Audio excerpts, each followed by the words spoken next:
What if I were to suggest that you play a key role in the awakening world? And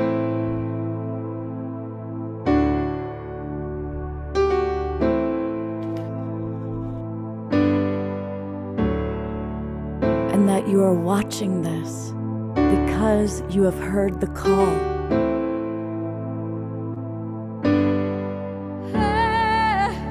We can start right now by opening our hearts and minds.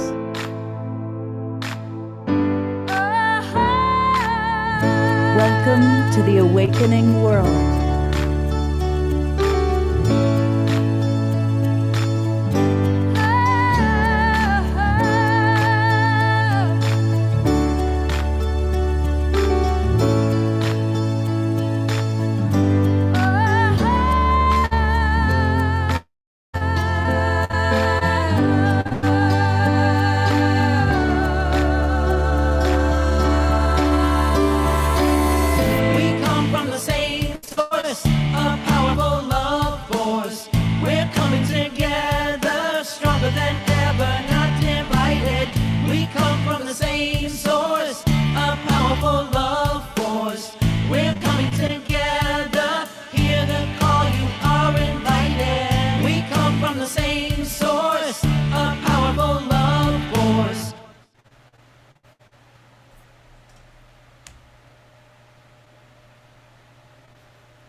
Welcome, everybody. I'm Love Coach Scott Katamas, and welcome to the Awakening World, the very start of our new season, summer season for those of us in the Northern Hemisphere, and acknowledging it's winter for all of our friends down under.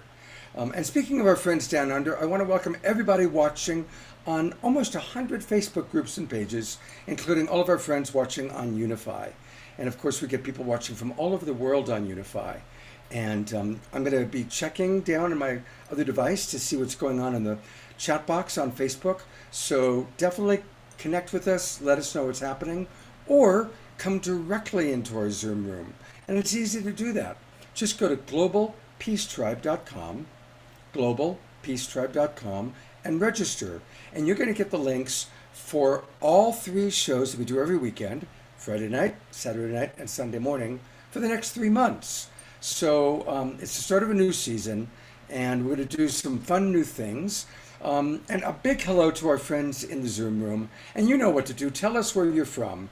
And I see a lot of our regulars, Bonnie and Leaf and Eleanor Joy. And I know that already we've got people from Janet from Alabama.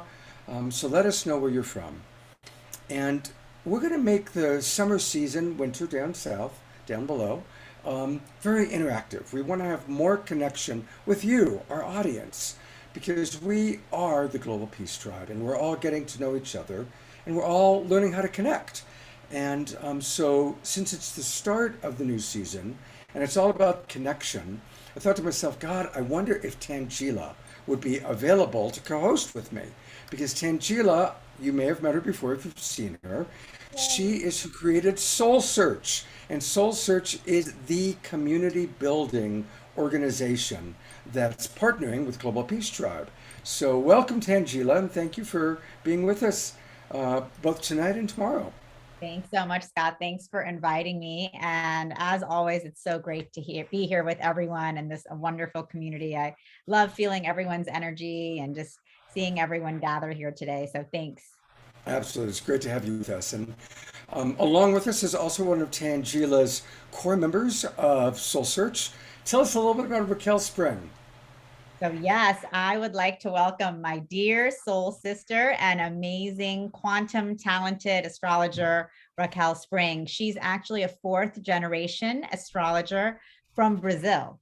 And she combines technique with spirit, bringing astrology to many from the eyes of the soul. So I mean, I've actually had the honor and privilege of working with Raquel, and she really does provide this incredible multidimensional reading that really speaks to your soul, your soul's evolution, your soul's purpose, and really beyond anything that I really had comprehended before when thinking about astrology. So she's amazing, and she is based in Sedona, Arizona, where she mentors, writes, speaks about the greater evolution that's taking place. And she has an incredible community on Facebook and on YouTube, and is quite generous in all of the wisdom that she shares on a regular basis. So I have been blessed to experience her work in multiple ways, and she just takes astrology to a whole new level.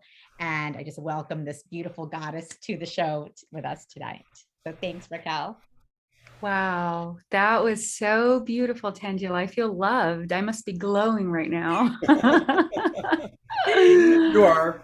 Ah, thank you. Thank you. It's such a pleasure to be here with everyone tonight, joining forces, joining lights, intentions. Beautiful. Yeah, I was really impressed with Raquel when she was on the show previously. It's like, okay, we got to have that woman back right away. Here I am. You know, we're talking about interacting more and more with our audience. And I don't know, maybe 6-9 months ago, I started getting messages from somebody who was a regular watching the show named Omashar. And he was kind of shy. He was like, well, I'm a musician and, you might enjoy my music. And so he sent me his links to his YouTube channel. And I go, wow, this guy is good. He has officially become the house musician for the awakening world. This is Omashar. And he's going to bless us with at least a couple of those songs tonight. That is right. Thank you so much. And last weekend when we were talking about what we want to have more of on the show, people are saying more magic. You used to have a lot more magic on the show. Where's Paul Draper? We want Paul Draper. You asked for Paul Draper, you get Paul Draper. What? Hi. So we're going to have definitely magic from Paul and a lot of interaction with all of you. And then a little later on, Nicole Keating is going to be joining us. And we are going to play a couple of videos of some of your favorite things. So we've got some wonderful surprises in store. So welcome, everybody. It's going to be a fun show. And turn on your cameras. Chat us up in the Zoom room. If you're watching on Facebook, go to globalpeacetribe.com and register, because we're going to have a really, really fun time tonight. It's going to be a great show. I want to acknowledge that it is Gay Pride Month. And we are very inclusive in Global Peace Tribe. We respect all faiths, all religions of spiritual development. We respect all genders, and we definitely celebrate Gay Pride Month. And one of our favorite musical artists is Nina Gray, and you'll see her on the show live, no doubt, in the next few weeks. But I asked her if she would be willing to create a video for us that I could play throughout Gay Pride Month. And she knocked it out of the park. She made this just for the awakening world. And it's beautiful. I really, really love it. So let's hear what Nina Gray has to sing about love and the beauty of all forms of love.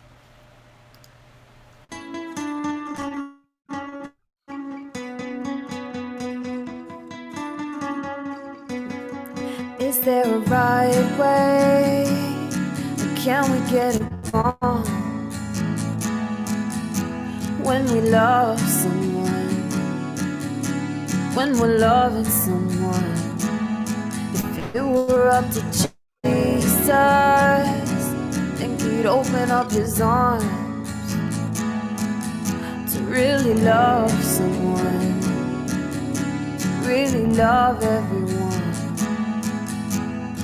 Love is what they say. Ain't that what matters in the end anyway? Different colors and different lives, it's all the same on the inside. Love is what they say. Ain't that what matters in the end anyway? Different colors and different lives, it's all the same on the inside.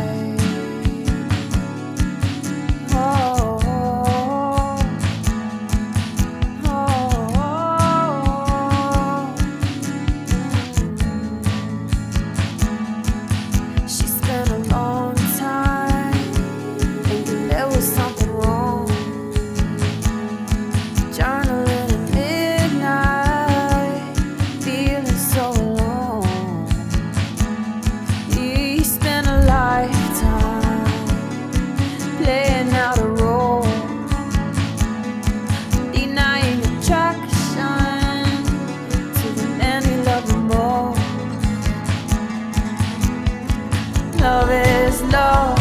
what they say, ain't that what matters in the end anyway? Different colors and different lights, it's all the same on the inside. Love is what they say, ain't that what matters in the end anyway? Different colors and different lights, it's all the same on the inside.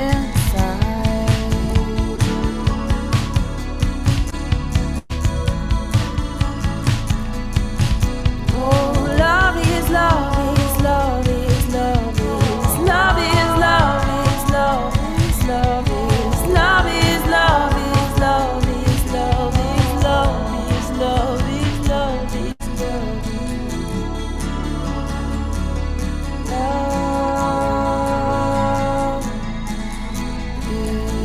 Love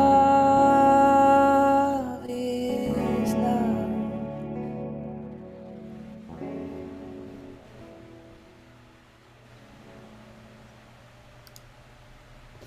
Isn't that the sweetest video, Tanjila? Oh, so fun, so beautiful, just really straight from the heart.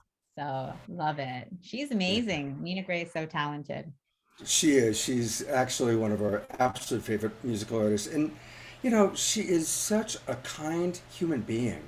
And that's one of the things that I really love about our favorite Kristen Hoffman, Cornflower, Nina Gray, you, and the whole Soul Searchers. They're just really kind, wonderful, humble human beings. So this is the time when we get to chat a little bit, and I would love for people to get to know you more because we're going to be collaborating a lot. People are going to be getting to know you and Soul Search. And so I'll show you a video, your Soul Search video, and then we want to learn about Soul Search, but we also want to learn more about you, Tanjila. So, Sure. but here we go. We'll start by taking a look at your video. During these extraordinary times, are you seeking friends and collaborators, like-minded, brilliant, beautiful souls who want to be a part of creating the new earth? Here is the answer. Welcome to SoulSearch. SoulSearch is the high-frequency global online destination for spirituality and consciousness, where people from around the globe like you come together for spiritual exploration. This is a multi-dimensional community for spiritual seekers, healers, teachers, and guides for the global awakening. With SoulSearch, the spiritual seeker can easily search for and connect with healing modalities, spiritual teachings, practices, and practitioners. You can explore high vibrational online and in-person spiritual events across the globe. Within the SoulSearch community, you can join groups or take courses for your spiritual journey. With SoulSearch, you are part of an inclusive, growing global community for consciousness.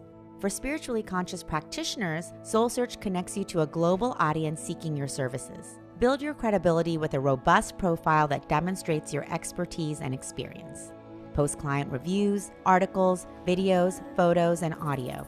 You can create secure and private online communities for your groups and clients. Be a part of an awakening community for spirituality where you can collaborate and connect with practitioners and seekers.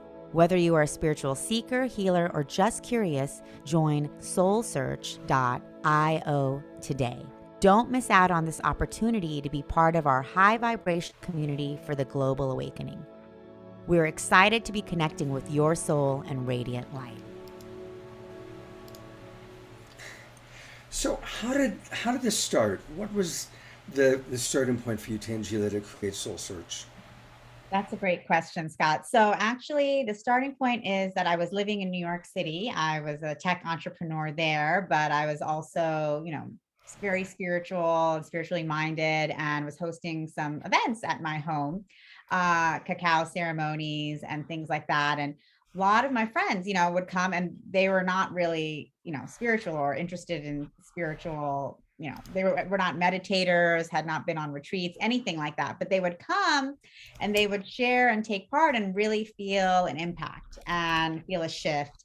And then afterwards they would start coming to me saying, well, what happened there? What was that about? Like, I felt something shift, and do you know where I could learn more, or who can I contact to find out about this thing about myself? And I just saw that, more and more people were really seeking and really searching and were looking for guidance. And I was making recommendations, but I realized that there wasn't a place and a destination that people could really go to search for practitioners to work with, search for healers, to explore different modalities, to connect with community, and just find new experiences. So that's really how SoulSearch was born, because I was like, wow, like, this world is shifting, world is awakening, and people really want to connect. And in many cities, you don't really have the opportunity to go to in-person events or meet many healers, guides, astrologers like Raquel in person. But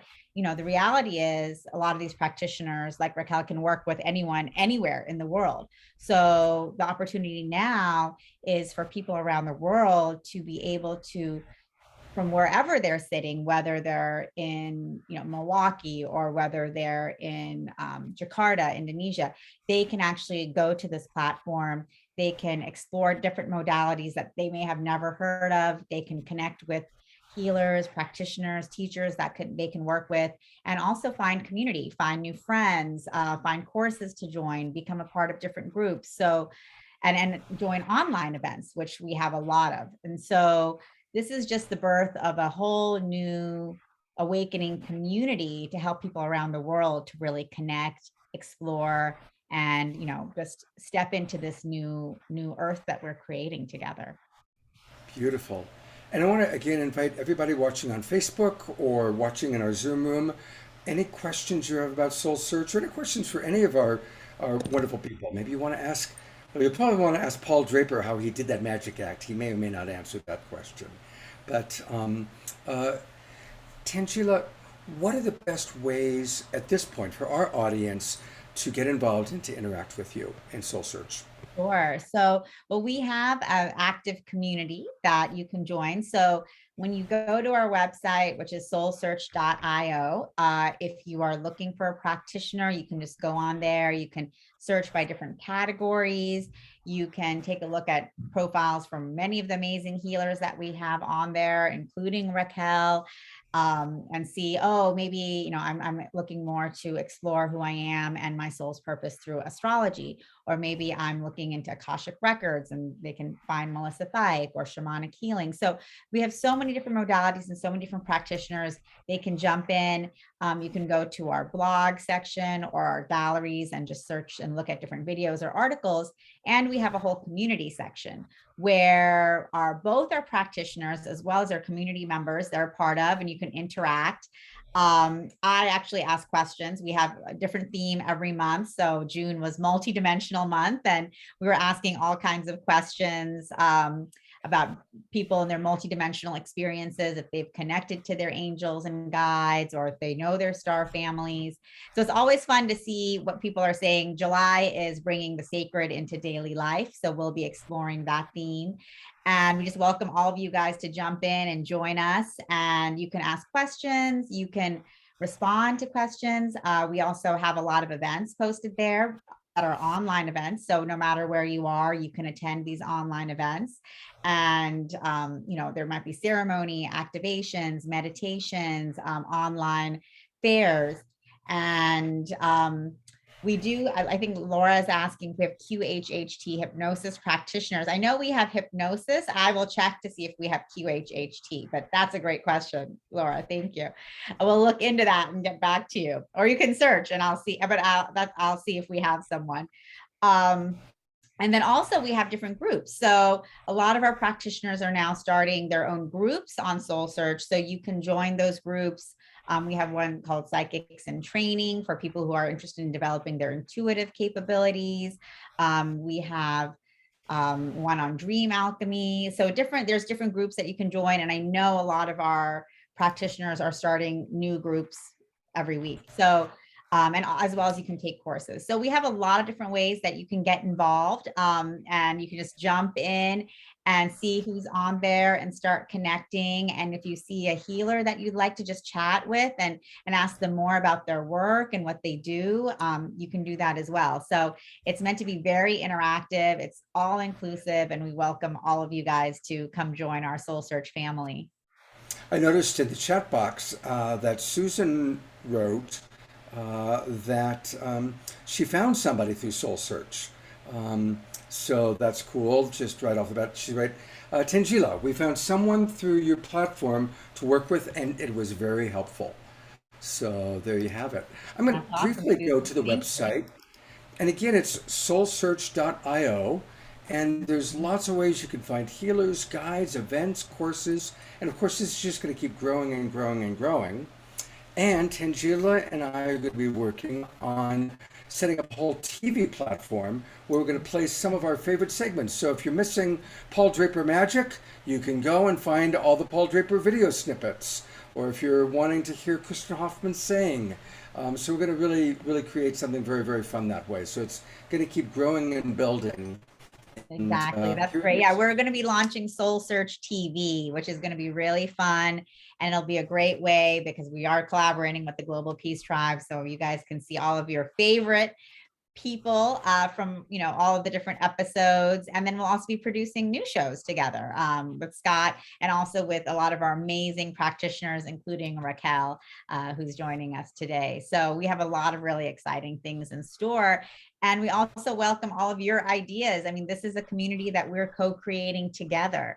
So any questions you have about it, any ideas you have about it, how, programming, different new categories, new sections, anything, you're always welcome to reach out. I'm on the community all the time, so you can always just reach out to me directly, and we can always have a conversation. And excited to do that with you guys. Fantastic. Well, speaking of practitioners, here's one of our guests who's going to be with us through the evening. This is Raquel. And I would love for, our weekend is all about the start of the summer season, winter for people down under. It's a new chapter in life. So I'm going to turn it over to Raquel to maybe share some of her tools and practice, some of what you offer so that people can get to know you, but also any wisdom that you want to share about new beginnings, new seasons. So take it away, Raquel. Thank you. Thank you, Scott. So yes, my name is Raquel Spring. I'm a 4th generation astrologer from Brazil, originally from Brazil and now living in Sedona, Arizona. And I'm so happy to be a part of SoulSearch and what SoulSearch represents to me. Personally, I feel that SoulSearch is one of the new leaders, one of the new voices coming in right now of spirituality and the new earth that we're bringing in. There's many new models that are coming into the planet right now. They're being seeded right now. So to me, SoulSearch represents one of those, and I am so happy to be a part of it. And so yes, I have an astrology school where I teach how I do this, because I tell everybody that I don't want to be spoon feeding you and telling you what's going to happen. I want to teach you how to do it so you can look at your own chart and understand this language. But in addition to that, I also work with personal sessions where I help guide many people individually through their own situations, their own process, their own journey, but in a way that is in alignment with the overall direction, the overall intention that was set by the soul. So it's a very beautiful work because it's very in depth and you're working together with the greater whole of your existence. And then through that, I help people navigate situations, make decisions, and so forth. So that's just a little bit about, yeah. Yeah, well, right off the bat, people are wondering. So Dr. Laura is asking Raquel, tell us what the rest of the year will portend via the astrological alignments. All right. Well, good question. Yes, that's an extensive subject. We've got a little bit of time here.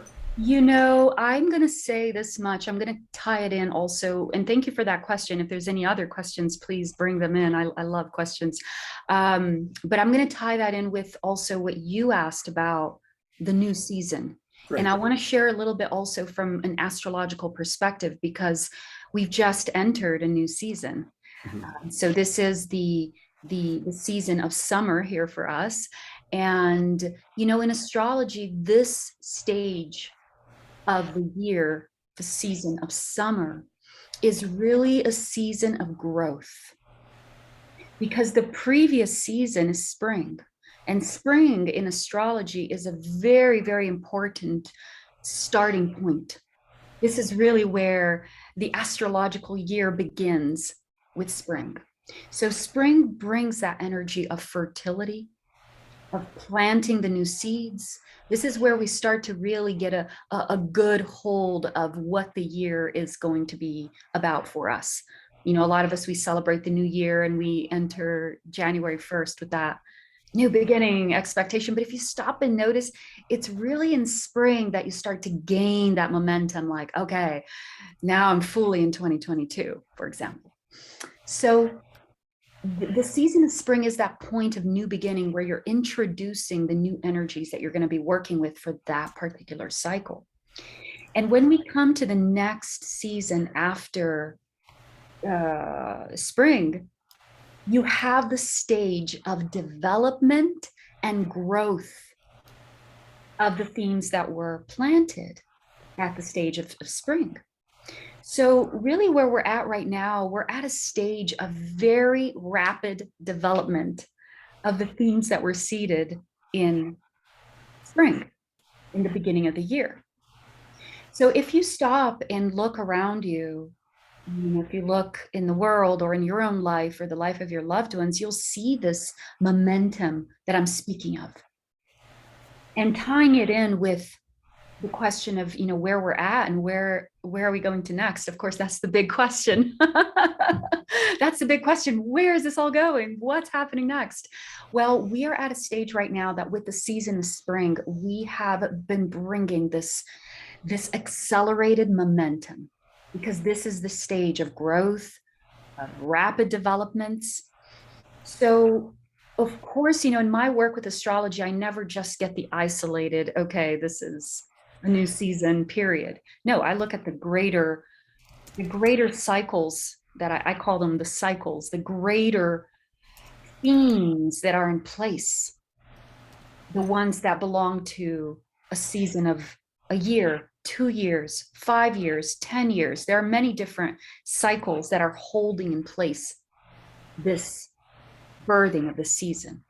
So instead of just looking at the birthing of the season, I look at the context through which the birthing of the season is happening, so we can get a really good understanding of what that momentum is about. So right now what we're having is we're experiencing this really intense accelerated momentum where we're heading into this phase of about a year or a year and a half where things are going to get really intense. And this is a very beautiful phase, because this is the final stage of that ending of whatever it is that we're transitioning from and into something next. Because we're in the middle of this transition, and just this in and of itself is worthy of its own, there's a lot to say here. But this is the stage right now. The next few months are going to be very accelerated. And right now, each of us are having a big flow of energy come into our life. This month of July, and especially August, you're going to see this, that many people are having this accelerated momentum coming in to help them take action. So the action that we're all taking, this is different to everyone. It really has to do with where, for example, Taurus, the sign of Taurus, is in your chart. We all have Taurus somewhere in our charts. Right now, the energy of Taurus is an energy that's bringing some of that accelerated momentum, a good part of it. So your Taurus house is actually would reveal what area of your life is in alignment with your soul's intention for being here, in the context of the greater evolution, the greater transition, and it'll show you where that influx, that momentum is coming from, where you are supposed to step into and take action no matter what. Doctor, a couple things. Dr. Laura, I'm going to read a lot of comments, so people give us your comments. Dr. Laura writes, So glad to hear this is the final stage of the transition. Suzanne wants to know what type of astrology you utilize, Western, evolutionary, Vedic. And just as an example, since you talked about it, my moon is in Taurus. And actually, of all my signs, of Capricorn Sun, Taurus Moon, I relate most to Taurus Moon. So, just as an example, what with Moon and Taurus, how would that be impacted by what you're sharing? You know, Scott, I believe, I don't know if you know this or if you remember, but I believe your moon in Taurus is in the 12th house. I don't remember. I believe so. I asked Scott for his birth information and I had a little peek when we first met a couple weeks ago.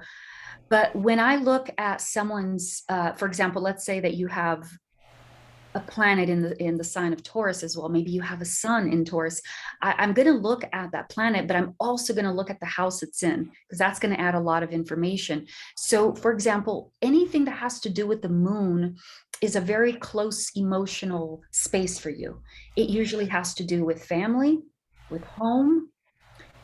Moon also represents women in a lot of the feminine nature. It could be the mother as well.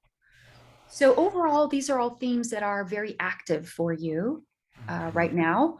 Of course, it depends on the relationship of the rest of your chart as well to really hone in and get that direct message for you. But the 12th house is also a very spiritually elevated place of astrology. So this is the place where you find meditation, retreat, spiritual communion, spiritual experiences, past life regressions, dreams. This is the place. And by you having the moon there, Scott, it's already you're naturally connected with this energy. So, but there's something more during this stage that's pushing you there. And an interesting thing, I remember speaking to you recently, and you said that you were a little under the weather. Also, you got a little sick a few weeks ago or a few days ago. And it's interesting because the 12th house, it's also where when spirit is trying to get your attention, it can use health to get you to stop, to slow down, because the essence of the 12th house is silence and communion with spirit. Wow. Yeah. So looking at your whole chart, I would get a deeper understanding of why is it that spirit is calling you to this place of communion right now. We can see what's going to happen, in 6 months from now or in a year from now, and what's contributing to this preparation that you're going through with this energy. I mean, you called it. I mean, honestly, I'm blessed. I'm a really healthy guy, and I got COVID, and it knocked me on my butt. And for 10 days, I was operating at about 10%. So it was a lot of, but I was here in this home. I've got this whole house to myself, and I just did a lot of meditation, a lot of listening to, tapes, and just I couldn't be functioning on the computer, so I was in a deep inner time. So you really called it. Yeah. All right, well, It's people, really I want to. interesting to see how things happen in alignment with a greater. It's not just a coincidence or, I just had my immune system low, Well, But I want to yes, bring it back to other people. So Janet's from Alabama writes, between frequencies, there's chaos as the material world catches up with the newer frequency. Cymatics reveal this when newer frequencies are introduced to the sand on the speakers as it jumps around in chaos with newer frequencies until the newer pattern emerges with the new frequency. Wow, that's deep. Thank you, Janet. And Mary, I think it was Mary, was wanting to know if you could get even more specific about the intensity and how to work with that intensity. I work a lot with the moments that present to us. So for example, one big moment that I like to work with are the energies of the new moon. So it really depends on the lunar cycle that we're working with at the moment there is no one answer here for the whole year. I mean, of course, generally we can always come with an answer, but if you want specific, look at the energies for this month. What are we looking at this month? And this month, You're welcome to check my YouTube channel if you want to go deeper into this and understand more, because I've got whole videos where I go deep into what this means. And I know a lot of concepts may seem rather abstract as well, especially if you're hearing it for the first time. So that's where I do offer deeper guidance and support in this. But this is a month where we're working with an archetype in astrology that we call the Black Moon Lilith. So it really is a phase that we're being made to look very deep at some deep emotions. This is a month where a lot of emotions are coming up for people, a lot of situations that brings this quality. The Black Moon Lilith has a quality of deep emotions that can even be associated with rage. Now it can even be rage for just the state of the world and realizations about life and about, the reality of where we're in, and just, but this is a quality that is rising in the world this month of July. So, everything is very relative as well to your chart. This is something to keep in mind. So there is no one size fits all. We're all experiencing this period. But it is a starting point. The Black Moon Lilith energies, they were highlighted. They were the main signature that was highlighted on the new moon. The new moon happened conjunct the Black Moon Lilith. So this is indicating an energy that we're being made to go very deep and look at these themes that have been buried and suppressed for generations, for lineages, for many, many lifetimes for a lot of us. And this is happening collectively so that we can really bring to the surface the things that we've been denying and not wanting to look at. Mm-hmm. There was a question, you said, was it Black Moon Lilith? Mm-hmm. So what does that mean? Tell us more about that. Someone's asking about that. Yeah, so I could go deep. That's why, there's many videos on my YouTube channel about her, but the Black Moon Lilith is an archetype in astrology. She is a point in the sky that refers to the farthest point of orbit between the moon and the earth.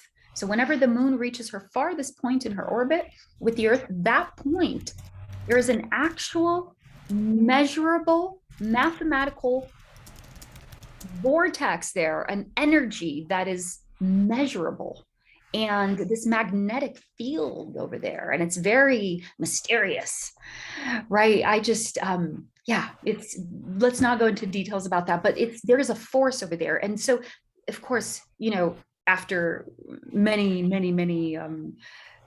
much research on it, they found that every time a celestial body moved close to there was the effects, the influence. So they started to study that. And so the Black Moon Lilith is this point of the moon's orbit with the earth, and it's the farthest point. So it's a point we don't see of the moon, basically. And because we're dealing with the moon, it has to do with our emotions. So the Black Moon Lilith becomes a point of our emotions that tend to be repressed, tend to be considered controversial or dark or unwanted.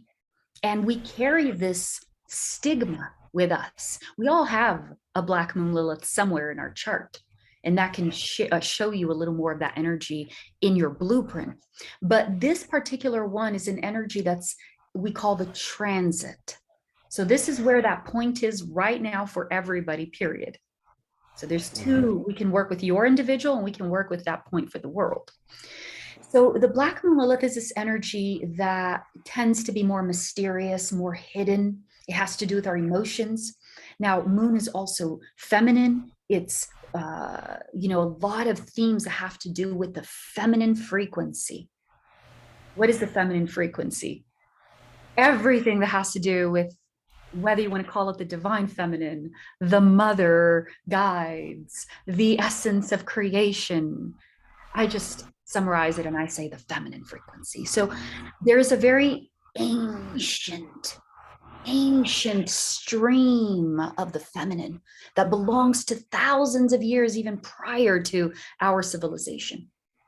And this part of our history, this part of the feminine power has been purposely suppressed and hidden, and it belongs directly to the Black Moon Lilith. So the Black Moon Lilith has this dual darkness to her, that part of it is the distorted, the pain, the rage, the manipulation, but it also is just the other side of the coin of the feminine frequency. That is a really strong point of power and energy that we are just now becoming mature enough to understand about. So a lot of my classes, a lot of my work recently has revolved around teaching people about her and helping them understand so we can prepare for this type of information and access to this power that we're walking into. I like to correlate the power of the Black Moon Lilith as the new sovereign aspect that we're embodying. And it's that unwavering, untamed essence of the feminine that is now returning to us. So it's a very balanced place of authority, but also heart, wisdom, so that you don't mistake that for being naive as well. And this is a very complete aspect of sovereignty that's coming to us. But in order for us to access that sovereignty, we need to make peace with what we call the darkness. And this is really a part of us. Like everything that we feel, the rage, it's all part of our essence that is coming up for us to look at. So it is an extensive subject. It's a very deep work, but in essence, I hope that helps to explain a little bit that what the Black Moon Lilith is about and why she's in focus for us this month. Beautiful. And first of all, you're captivating in the way you communicate. Absolutely captivating. Thank you. I love how eloquent you are. And a couple of people made comments about anger, and Dr. Laura was saying, how can you not feel rage with some of the things going on in the world? And I'm glad we're talking about that for a minute, because often, obviously, most of the people that watch the show are of a certain spiritual bent, you could say New Age or New Thought. And often in New Thought, there's the idea that anger or even rage is bad, that it's not spiritual to be angry. And I disagree with that. What I do like to teach is that anger is a natural human emotion, and it needs to be managed. And it's always appropriate, if we are angry, to acknowledge our anger, but not to direct it towards somebody else or use it as a weapon, but rather to look inside, which of my values have not been met, right? When we're angry, it's because there are certain values that haven't been met.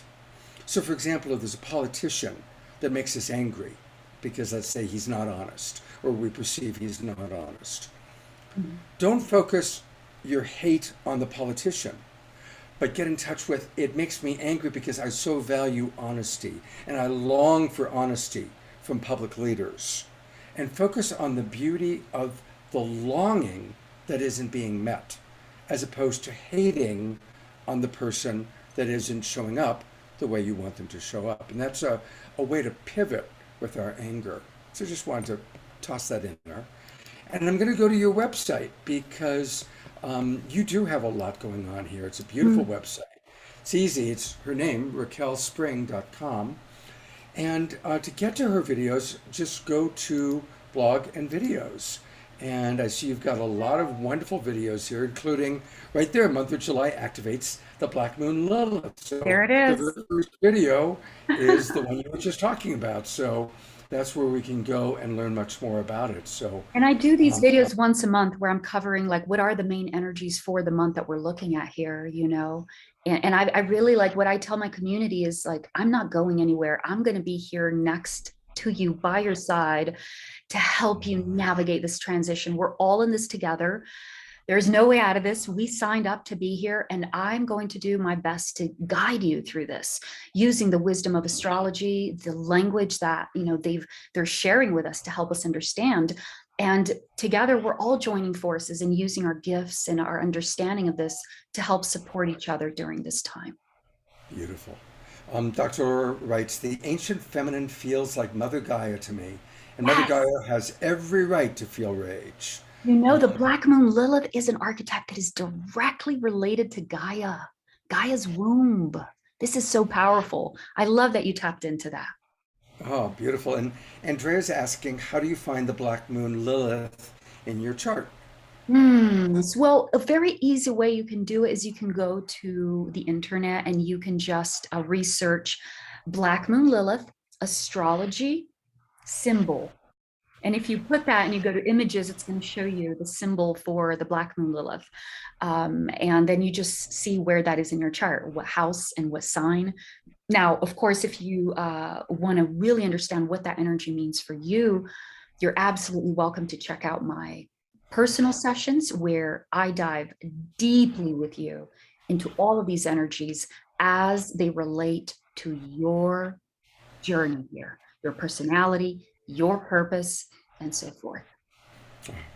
The chat room is just flooding with comments about Black Moon Lilith. This is really alive. So fascinating. You know, there's not many astrologers that talk about her, but she just suddenly decided to become alive to me in 2019 everywhere. And I couldn't deny her.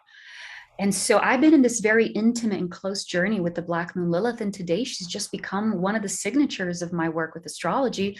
And because I'm one of the few astrologers talking about her, people are very curious. You know, I see this as like, she's ready to come out in this aspect of sovereignty, because it's what you were talking about, that anger. This is very much a Black Moon Lilith signature. And going a step further in what you were sharing about just feeling the anger. And yes, it's not about suppressing it at all. We are learning how to find the healthy outlets for it. But taking it a step further in my personal work with the Black Moon Lilith, this aspect of rage, when you understand it and when you're not afraid of it, when you can meet it, sit with that theme, with that rage, and learn. In the beginning, you have to train yourself, but really learn how to meet that emotion as if it was a dragon or a beast. And you're sitting with that just face to face without moving. And when you can learn how to commune with the essence of the Black Moon Lilith, whatever rage it is that you're feeling, in that state of pure relaxation, there's a very powerful dynamic that happens, an alchemical reaction that happens in your body. And this is where you really start to understand the power of the Black Moon Lilith in her sovereignty.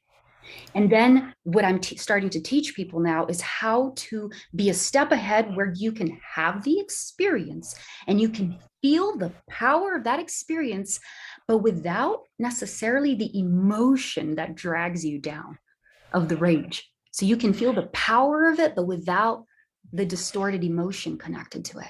And this is one of the ways where you start to really understand, wow, it's part of my essence. I can use this to stand with confidence, to talk with confidence.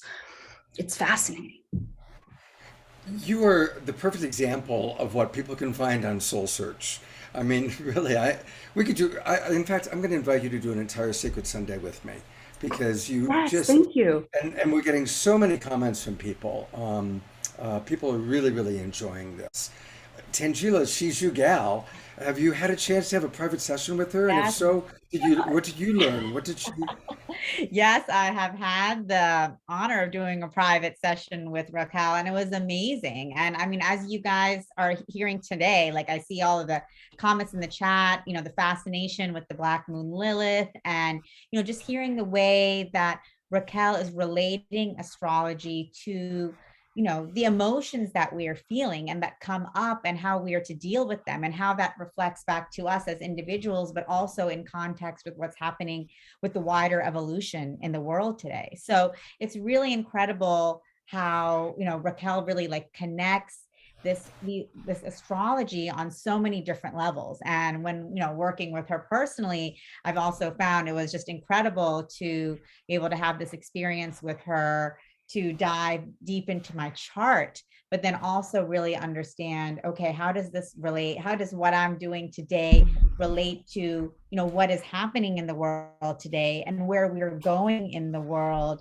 and then and what is the evolution of my own soul's purpose and path as the world continues to evolve. So it's an amazing experience. And I actually would invite Raquel to talk about that as well, just, because you and I have had these discussions both around my chart as well as just with SoulSearch and what's happening in the world. We are at a really incredible point, in the world's evolution. And what does the astrology say about that? And where are we today with that? I'd love to just have you share that with our Global Peace Tribe. Yeah, I feel like, oh my goodness, everything is so beautiful. This theme of where we're heading, what is this all about? Oh my God, it lights me up. This is the reason why we're here.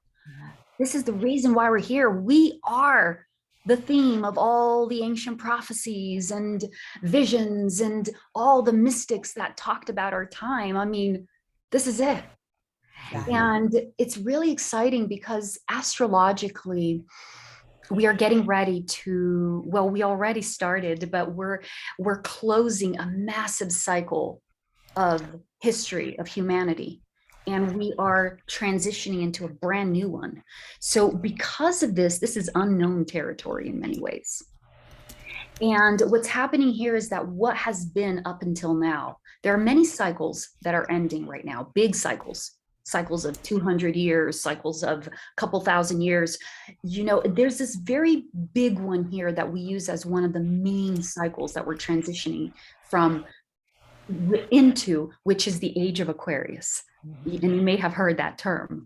And so this transition from the age of Pisces into the age of Aquarius, that's another extensive subject, and has to do with where we are at positioned right now in the solar system in reference to the rest of the celestial bodies. But what happens is that when we reach this part of the solar system and we're aligned with new frequencies from different suns and constellations and solar systems, and we're literally receiving new information into our perception, our reality, because we're aligned with a different part of the solar system, if that makes sense. So being aligned, starting to enter this age of Aquarius, which is the segment of the sky that holds the constellation of Aquarius. This is where all of the stars and the whole constellation of Aquarius is at. We are moving from Pisces into Aquarius. So Aquarius is very different than Pisces, very, very different. So what's happening here is that we're getting ready for a complete change of reality. And the analogy I like to use is, this is a good analogy for me because it happened I remember when the internet came in. Okay. And for me, it was like, in the 90s, in the late 90s, I was in Brazil, and that's when like the internet started to become popular, the computers and stuff. And remember that transition from like my grandparents, for example, that had no idea, even until today, it's like a computer internet, but the internet has totally taken over the world. In the matter of a generation, we've gone from that reality into this reality. Well, guess what? The internet is an attribute of Aquarius. So it really was a little bit of that energy starting to seep in and come through, because it's never a one day to the next event. We go through a process, and we still have like about 500 years until we're fully in the age of Aquarius, but we're more than ever in it now. So when the internet came in, it was this night to day shift of reality. All of a sudden we're connecting people from other parts of the world. People can upload stuff, and it shifted our reality.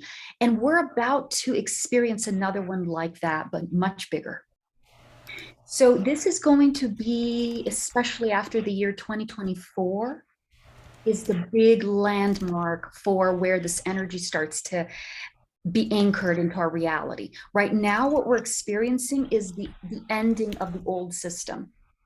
The ending of the patriarchal structures, the hierarchy, the very earth-based, because it had to do a lot with the earth elements and so forth, the earth-based models of reality, which includes paper money, it includes fossil fuel, petroleum, like things that are dense, material, physical, and it also includes a lot of the way that our societies are structured around the earth element. And now moving into Aquarius, Aquarius is air. So, and Aquarius is the most intelligent of all the air signs of the zodiac.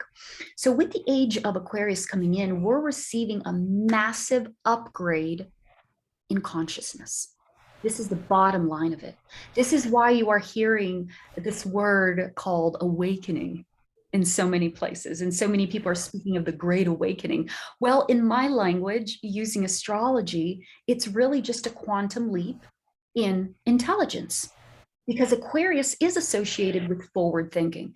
It's the most intelligent sign of the zodiac is Aquarius.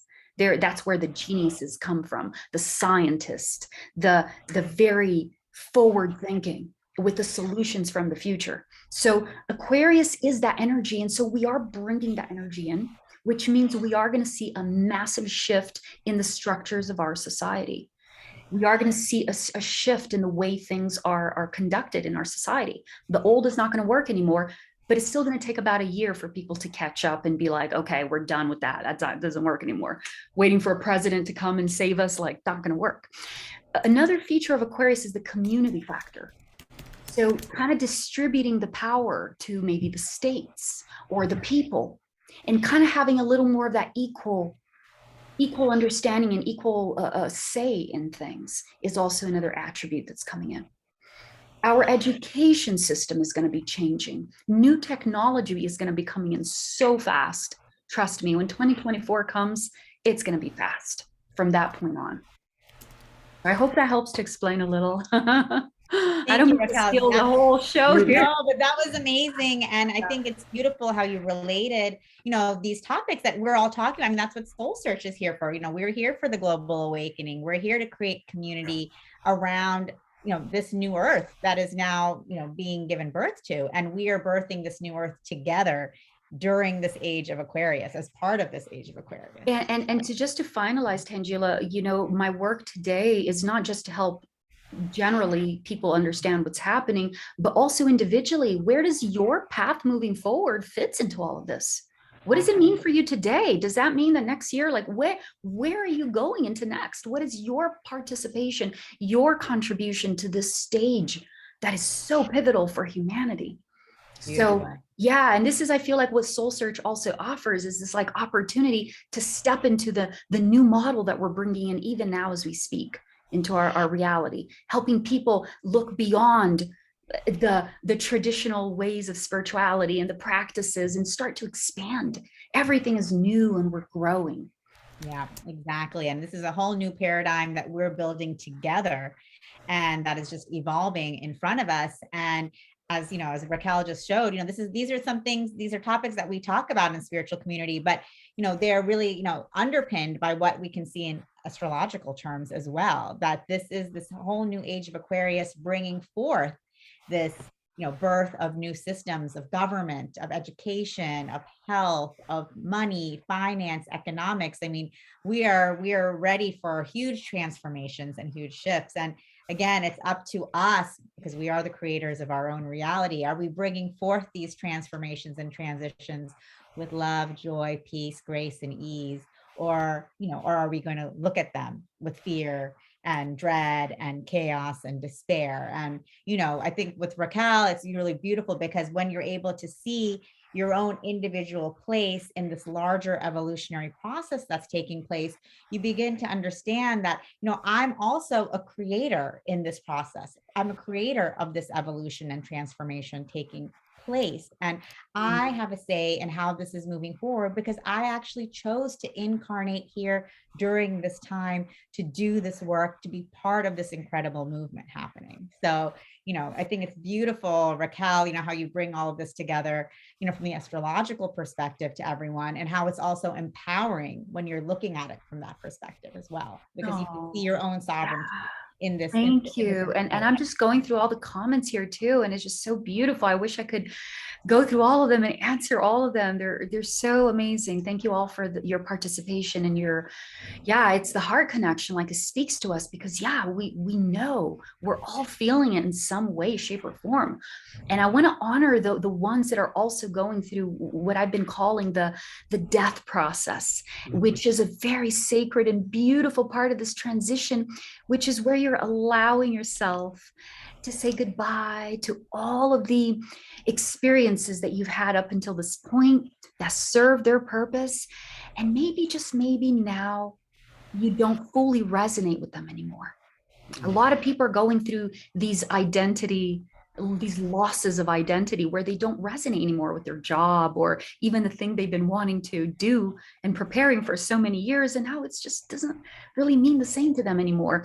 And this is part of the transition process, that we're letting go of the old model of how we used to view our perception of fun, our perception of relationships, our perception of family, mission and purpose. That's all changing. So if you're one of the ones that are experiencing this piece of the transition where it's this loss of identity, and you just are in this sacred zero space, honor it. This is your contribution to the transition. Okay, it's not going to last forever. There is a beautiful light coming, and this is where your individual chart is also going to help to clarify that for you. But honor every stage of what you're feeling and this transition. Raquel, you rocked it out of the park. I'm going to private chat you and see if we can come up with a date for you to either come on Straight Talk or our Friday night show or our Sunday show.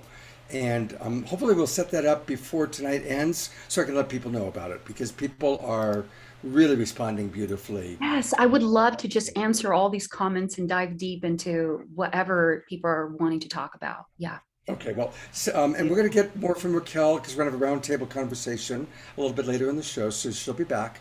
But it's time for some music. It's Saturday night, and we always have music on Saturday nights. So I'm going to turn it over to our house musician, High Vibe. Tonight's a high vibe night. It's a high vibe weekend. The people that It is a high vibe weekend. You are our high vibe musician, my friend. Yes, I know. As is everybody who is tuning in right now, I can feel us. And I brought an epic song, and we are all creative beings. And I've been brought in to create a little space for us now where we can just slow down. We can take a few deep breaths. We can drop out of our minds into our heart. And the song I have is called Spiral Through the Stars, and I rarely play it. However, something called me to play it tonight. And it was created, I just read a book by Ken Carey called Return of the Bird Tribes. And also I was looking into Barbara Marx Hubbard's work at this time, and I saw an image of the Earth that is not only orbiting the sun, but the whole system is spiraling through the universe.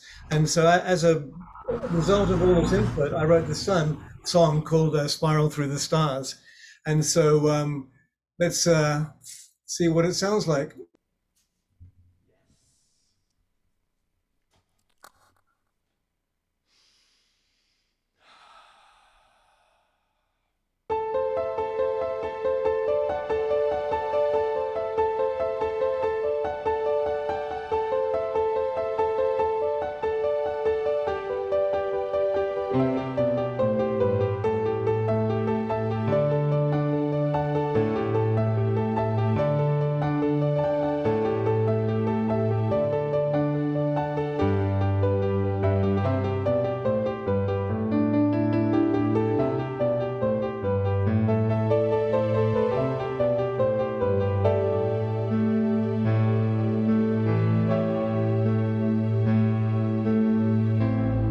This tale I tell, it has no ending. I'd like you to know we are all on an incredible journey, a heavenly glow. I've been looking at you in your homelands, watching you grow, weaving light into creation, a heavenly glow. I have been inside you for so long, I will be with you forever. Come with me, let's spiral through the stars.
exception. Forever your friend. Take some time and get to know me. I'll welcome you home. I'll welcome you home. I have been inside you for so long. I will be with you forever. Come with me, let's spiral through the stars.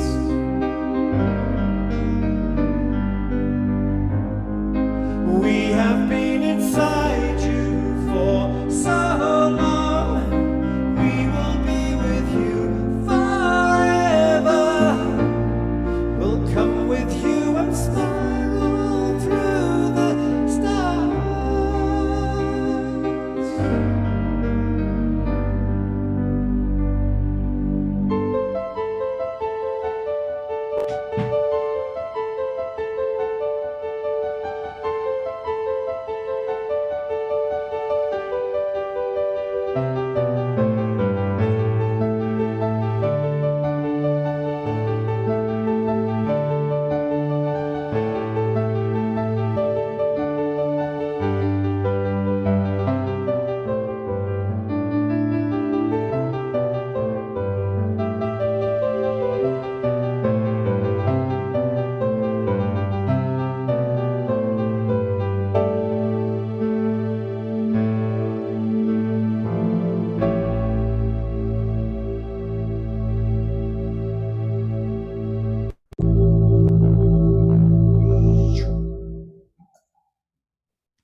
There it is. Beautiful, beautiful. And it's a trip playing that song because it's so complex, and I know it inside out, but my mind keeps on coming in and directing me on how to play it. And most of these songs are played from pure presence and not from the mind. And so this is just a good exercise for me to know when I'm fully in my heart or just acting from my ego. And so with that, thank you for listening. Well, thank you, Omashar. And, I put into the chat box, of course, Omashar's YouTube channel. And I just want to encourage everybody, that's where you can get some really wonderful Omashar music. And so you go to YouTube, like I did just now, and you put in Omashar music, and there it is. And of course, last week I played the Kingdom of Gold video when he was at the Relaxpansion Fest. So thank you, Omashar, and he's going to be back with us later on in the show. So Thank you. thank you, bro. All right, you asked for magic. You asked for Paul Draper, and the Global Peace Tribe is delivering. Here he is. Paul Draper is back. Hello. He was on the Discovery Channel last week. Many of you might have. Oh, I lost your sound. Here I am. Can you hear me now? Yes. So welcome back. Paul is one of our absolute favorite presenters who's been on the show many, many times. He turns me into a 10-year-old boy because I can't understand how he does the amazing things that he does. And he's also a super cool guy. You've seen him on the History Channel, A&E, HBO, Hallmark, Travel, Discovery, and on and on and on. And the other thing I want to just say about Paul, every day he does at least one free show for a senior citizen home, a school, especially during the pandemic, people needing to be cheered up. He's one of the most generous human beings I know. And a lot of the Global Peace Tribe people have reached out to you and you've supported them. So thank you, Paul. Absolutely. It's such an honor to be back to play again. Okay, time for a little magic. So like Let's Scott do it. said, like Scott said, one of the goals of magic is to turn us back into 10-year-olds. One of my favorite things to do in the summer when I was 10 was take a quarter down to the machines at the local 7-Elevens, right, and turn it into a ball, get some sort of, I lost it, get some sort of toy, something fun to play with, make sure that I could pretend to be a magician. And remember, always it's about having a ball. It's always about having fun with everybody and sharing that. So what I'd like to have is I want someone from the audience who's not one of our normal speakers, because now we have this new venue. You can play. Somebody raise your hand and say you want to come on and play, and maybe one of our hosts will bring you up on screen, co-spotlight you with me. Sandra, did you raise your hand? Sandra, will you come up and play? I thought I saw her raise her hand. Bring her up. Okay, there she is. Hello. Will you unmute yourself, Sandra? Hi, Sandra. How are you? I'm very well. I'm very happy to be here. Oh, thanks for playing. And is that a book you wrote right there? Labyrinth Path, The Light and Yeah, right. Oh, how Art and beautiful. poetry. That's so colorful, so fun. I want you to help me with something. I have a stick here with a whole bunch of different colored gems. If you've seen me before on the show, you know that I was the last magician at Disneyland. And this is some of the wood and some of the gems from Pirates of the Caribbean. They were refurbishing it, and I asked them if I could have some of them. Would you name a number between 1 and 6 for me? 3. 3. 1, 2, 3. Your color is green right there. Green. Ready? 1, 2, 3. Now they're all green. Not only on that side, Sandra, but they're all green on both sides. You did a perfect job. Now over here, I have a collection of beautiful fans. They're all different colors, all the way up and down just like that. Let me put it back, whoop, on top of this and put it back down. Sandra, if I take and I wave this over the top, ready, 1, 2, 3, all the colors come back. If all the colors come back, what color are the fans now? What color are they going to be? Oh, if they all come back? It's all going to be your color right there, every single one of them. My God. Number 3, the color you chose, they're all going to be green. Now, maybe I was a little bait and switch there, so I want to take it a bit further. I have a treasure chest with 6 different colors in it. Which one is your favorite? I think the yellow. Yellow. Right there, down in front, you chose that your favorite is the yellow. Now, right in here in this drawer, I made a prediction before you even raised your hand. You didn't know you were going to come on. I didn't know you were going to come on. But I made a prediction of what color I thought would be chosen tonight. And in here, I have one color and one color only. Your color, that golden color right there. Give Sandra a round of applause. Thanks so much, Sandra. Oh, Great job, Sandra. Great job. Great job, Thank Sandra. you. Okay, I'd like to bring up somebody else. Is there time to bring up one more person? Absolutely. We got plenty of time. Bring up Who else somebody wants to play? Who wants to play? Don't be shy. Raise your hand. Join us. All right, Josie-Ann. Josie-Ann. Hi there. Hello, What's your name? Josiane. Josiane. Where are you, Josiane? I am in Miami. Miami. Oh, I was just in Doral just a few weeks ago. What a beautiful place, Miami. Yeah. So I have a deck of cards. All the cards are different on this side. They're all different playing cards. But on the back, they're all different cards from all different casinos. See, they're from all different casino cards in Las Vegas, all different cards. Have you ever been to Las Vegas? Yes. Yes. Inside this box, I have a prediction. So this is what we're going to do. You're going to stop me on a card. I have the Sands, the Link, Caesar's Palace, Sahara, anyone you want, Excalibur, another Caesar's, Bally's, Giordano's, Sahara, Red Rock, Bellagio, Las Vegas Casino, the Dunes, the Golden Nugget, any of them. What one do you want? Mandalay Bay. Excalibur. We'll go back a little bit to the Excalibur. There's the dunes, the Las Vegas. Right there is, can you read it on there? I don't have glasses. Yes, it says Excalibur. Excalibur right there. We'll put that one right here. Now we'll go with the face cards. You stop me on any number card. 3, 5, 2, 5, 6, Stop. 2. Oh, do you want the 2 of diamonds? Six. The 6 of hearts. 6 of hearts? Yes. Okay. The 6 of hearts right there. Now inside of this box, I have a prediction of what I think you will choose. And that prediction is, oh no, oh no, oh no. Yeah, it says the Luxor. Wrong And one. the 7 of diamonds. The Luxor and the 7 of diamonds. I'm in trouble. You didn't choose the Luxor or the 7 of diamonds. But luckily on the back, you got the 7 of diamonds, and that is the Luxor. Oh, wow. Give her a round of applause. Great job. I'm so glad that we chose you. You're the one. We can send her away now. Thanks so much. Coming all the way from Miami. It's important to remember in this show, I like this as an explanation. I have some earth, some air, some water, some fire.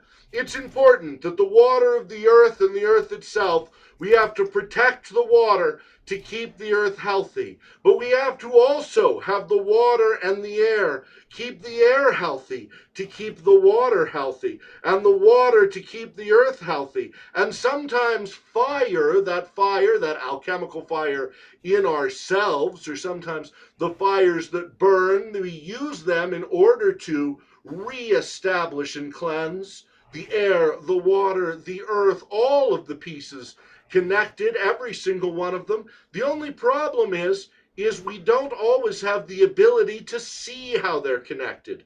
We know that they are, we're taught that they are, but we don't know. Even when we break it apart piece by piece, inch by inch like science and look inside, they don't seem to be connected at all. But we know in our hearts that they are, and that we have to all work together. I sure like coming on and sharing some magic, Scott.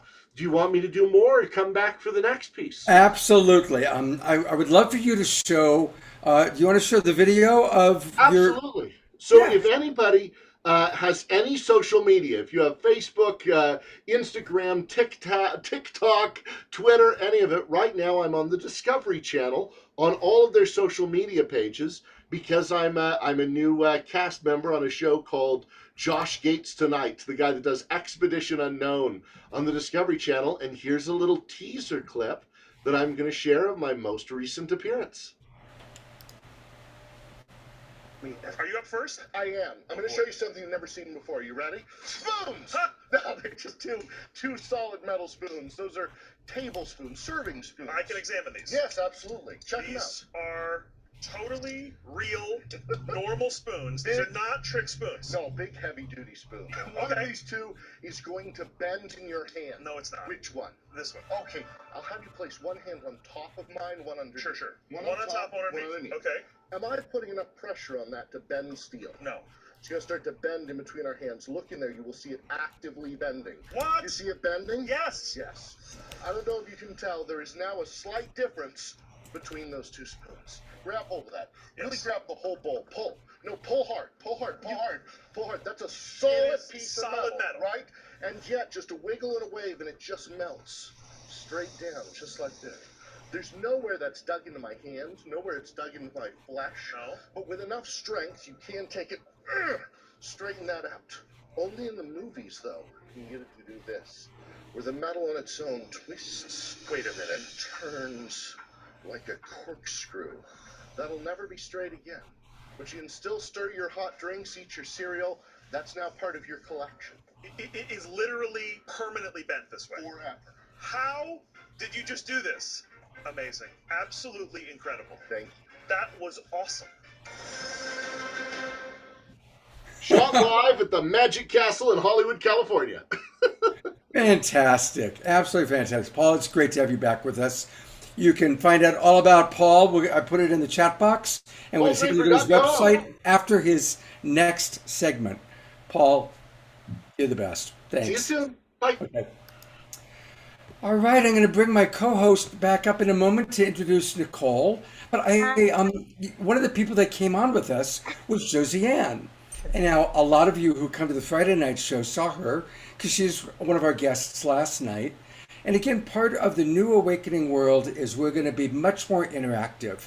And so some of you that, like for example, I just saw the woman who wrote a book, so maybe we'll have Sandra sometimes share with us a piece of her poetry. Josiane is a brilliant author, and she's also an incredible coach. And so we wanted on our first Friday night show, since it's all about the new season, it was like, okay, how can we have better relationships during this new season? Summer for us up northern, winter for down under. And Josiane, along with my good buddy Paul Sterling, offered great tips, tools, and practices for better relationships. So I want to encourage everybody to go back and watch last night's Friday Night Awakening show. You can find it on YouTube. And also those of you who have registered that are in our Zoom room, every Monday we send out all the replays. So you get the replay of Josiane, Paul, and myself on Friday night. You'll get the replay of tonight. You can go back and hear all that Raquel did. You can try and figure out how Paul does his magic. And of course, the replay for tomorrow's show, the Sacred Sunday show. So Josiane, you're a very beloved member of Global Peace Tribe, and you're off to Paris tomorrow, yeah? I am. Thank you so much, Scott. What a platform. This is such a heart-opening way to start the awakening of the whole humanity right now. Just being on the awakening world and knowing that people just like Raquel are helping, to really bring our heart in coherence with the rest of Gaia and the universe and the cosmos, I should say. So I love it. And just tell Raquel that right now, as a researcher, science is getting their act together in order to bring this understanding of the heart biologically and really at the level of understanding who we are as humans, as I mentioned yesterday. It's all about the heart, it's all about love, and we have to remember that compassionate love is the way. Well, there you are. She's right there, and you just told her yourself. Anything you want to respond to, Raquel? I fully agree. There's so much that's changing right now, but it's all just changing as a consequence of our ability to receive it.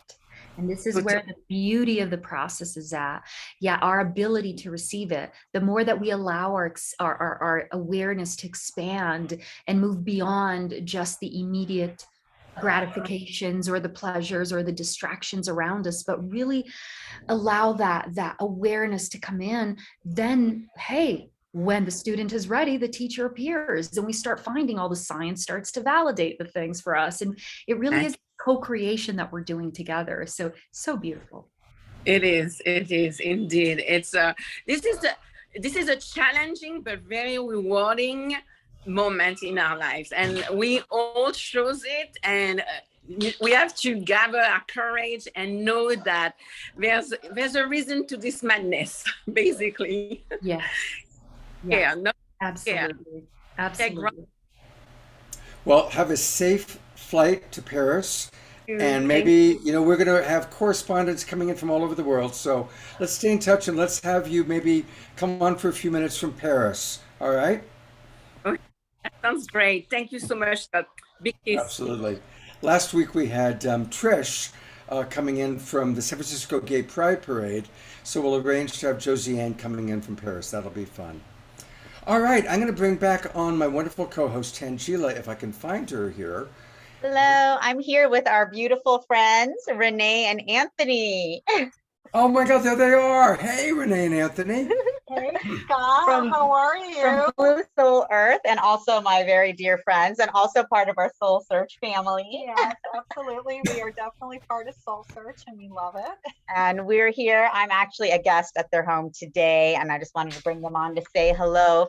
I think a lot of you have met Anthony and Renee because they have been on Global Peace Tribe show before. And for those of you who are not familiar with Blue Soul Earth, Anthony's a full embodied channeler, and the energies come through Renee and out through Anthony, and he channels Yeshua, Mary Magdalene, Mother Mary, all of the galactics, gods, goddesses, ascendant masters. And actually, my first introduction to the galactics was through Anthony and Renee. Yes, and through the multidimensional realms. So definitely they're great friends of mine, and also great friends of Global Peace Tribe. So Yes, say hello. we're huge fans of Global Peace Tribe, and we love you, Scott. And love being on your show. You have a great community here, and we're just super supportive of the work that you guys are doing. Well, let's definitely have you on the show again, because you were on Saturday Night Live, and then recently when we did the Whole Life Expo show, or the Conscious Life Expo show, you were on with us. And just briefly tell us a little bit about Blue Soul Earth, because I know that's a beautiful platform that you've created. Tell us about that. Oh, well, you know, we do courses. We do Study with Spirit courses over at studywithspirit.com, and we teach and channel online. We just did our first post-COVID retreat, which was pretty exciting for us, our first physical event where we channeled.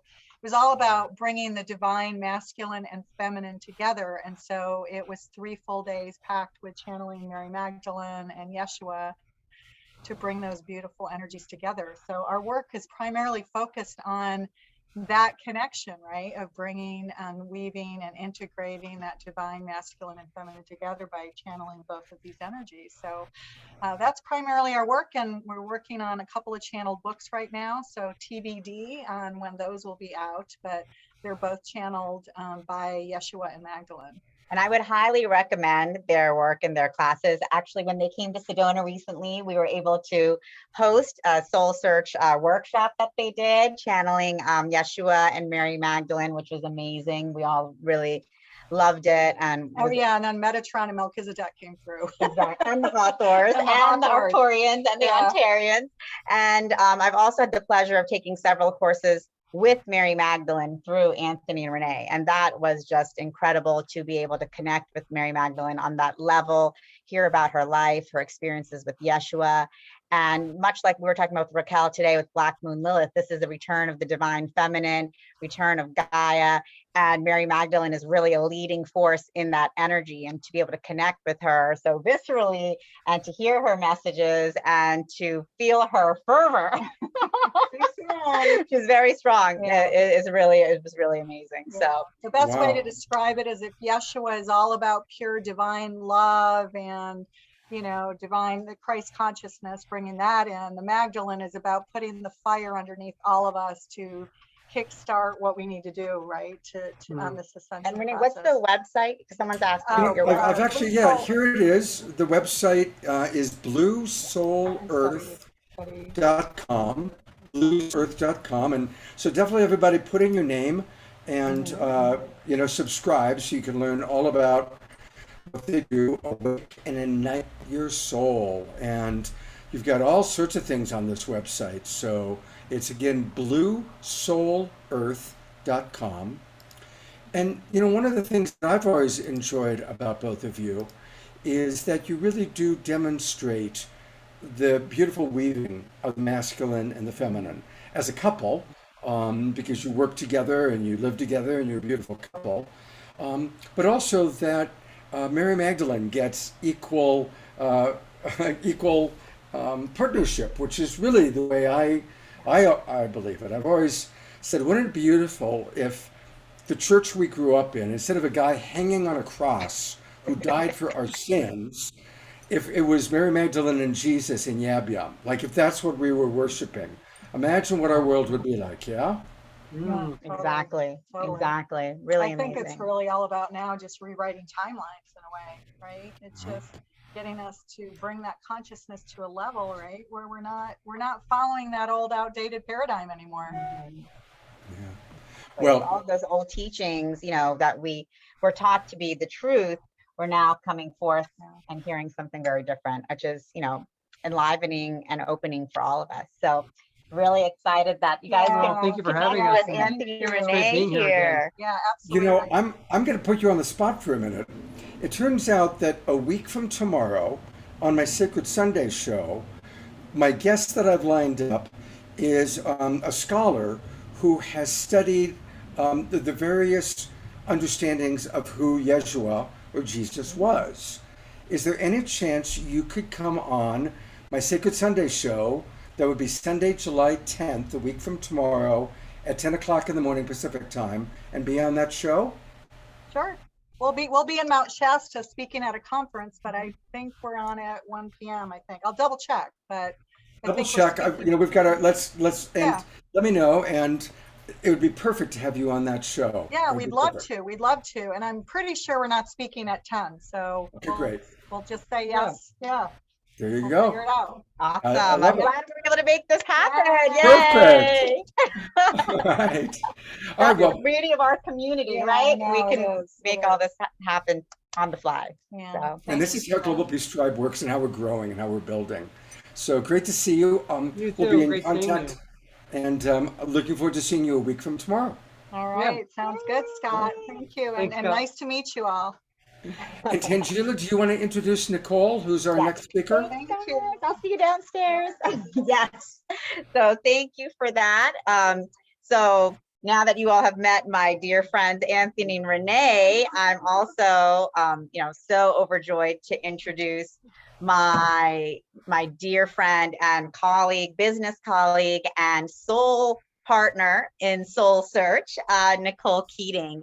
And Nicole is really incredible. She is a divine architect for spiritual leaders. And you might ask, like, what does that even mean? But she's really someone who can support spiritual entrepreneurs and leaders to source their businesses and ideas to manifest in this new paradigm in fun ways, creative, sustainable, and in highly conscious ways that align with the life that they love. And it's really amazing because, Nicole is currently working with me at SoulSearch, really leading our whole Platinum Mastermind program, which Raquel is a part of as well. And, we do a lot of work in partner with Scott, but she also supports other spiritual businesses as well. And she really supports spiritual entrepreneurs to birth their highest aligned visions into the world. And, she's really amazing. She designs and leads multidimensional experiences, retreats, curriculum that support really massive transformation. And she's trained in the appreciative inquiry process and facilitates all types of incredible online and offline experiences and events, which I've also had the pleasure of being a part of and I'm amazed by. So thank you so much, Nicole, for being here with us and joining us today. Nicole, it's great to have you with us. And of course, I had the honor of Nicole co-hosting a Sacred Sunday with me a few weeks ago. People have asked, where's your dog, Scott? So here she is.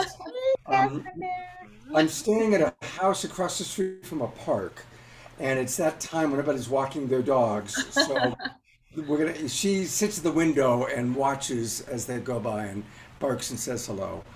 And Nicole, what we're doing today, and I'd love to have you chat, is any input, tools that you have. It's a new chapter of life. It's summer for most of us, winter for our friends down under. And so as we enter a new season of life, what are some of your tips, your tools, your practices for us to get the most out of life at this time? So that's the kind of the topic of the weekend. Beautiful. Yes. And I received so much from dropping in with Raquel and hearing what you guys were talking about. And I have to give her a little shout out because I feel that my session with Raquel, when I first moved to Sedona, which has been about 2 years now, or maybe a little less, she helped me to see and to know my divine blueprint, my soul's blueprint. And that's going to get into some of my tips. But one of the things that she helped me to realize in doing a session with her was that I have both this very deep elements of Scorpio coming in with past life psychic gifts and offerings that I've mastered in other lives. And I didn't know that, but I was starting to really wake up over the last 2 years. And there was this side of me. I'm a Gemini. I've got 4 placements of air. So I'm a Gemini Aquarius rising.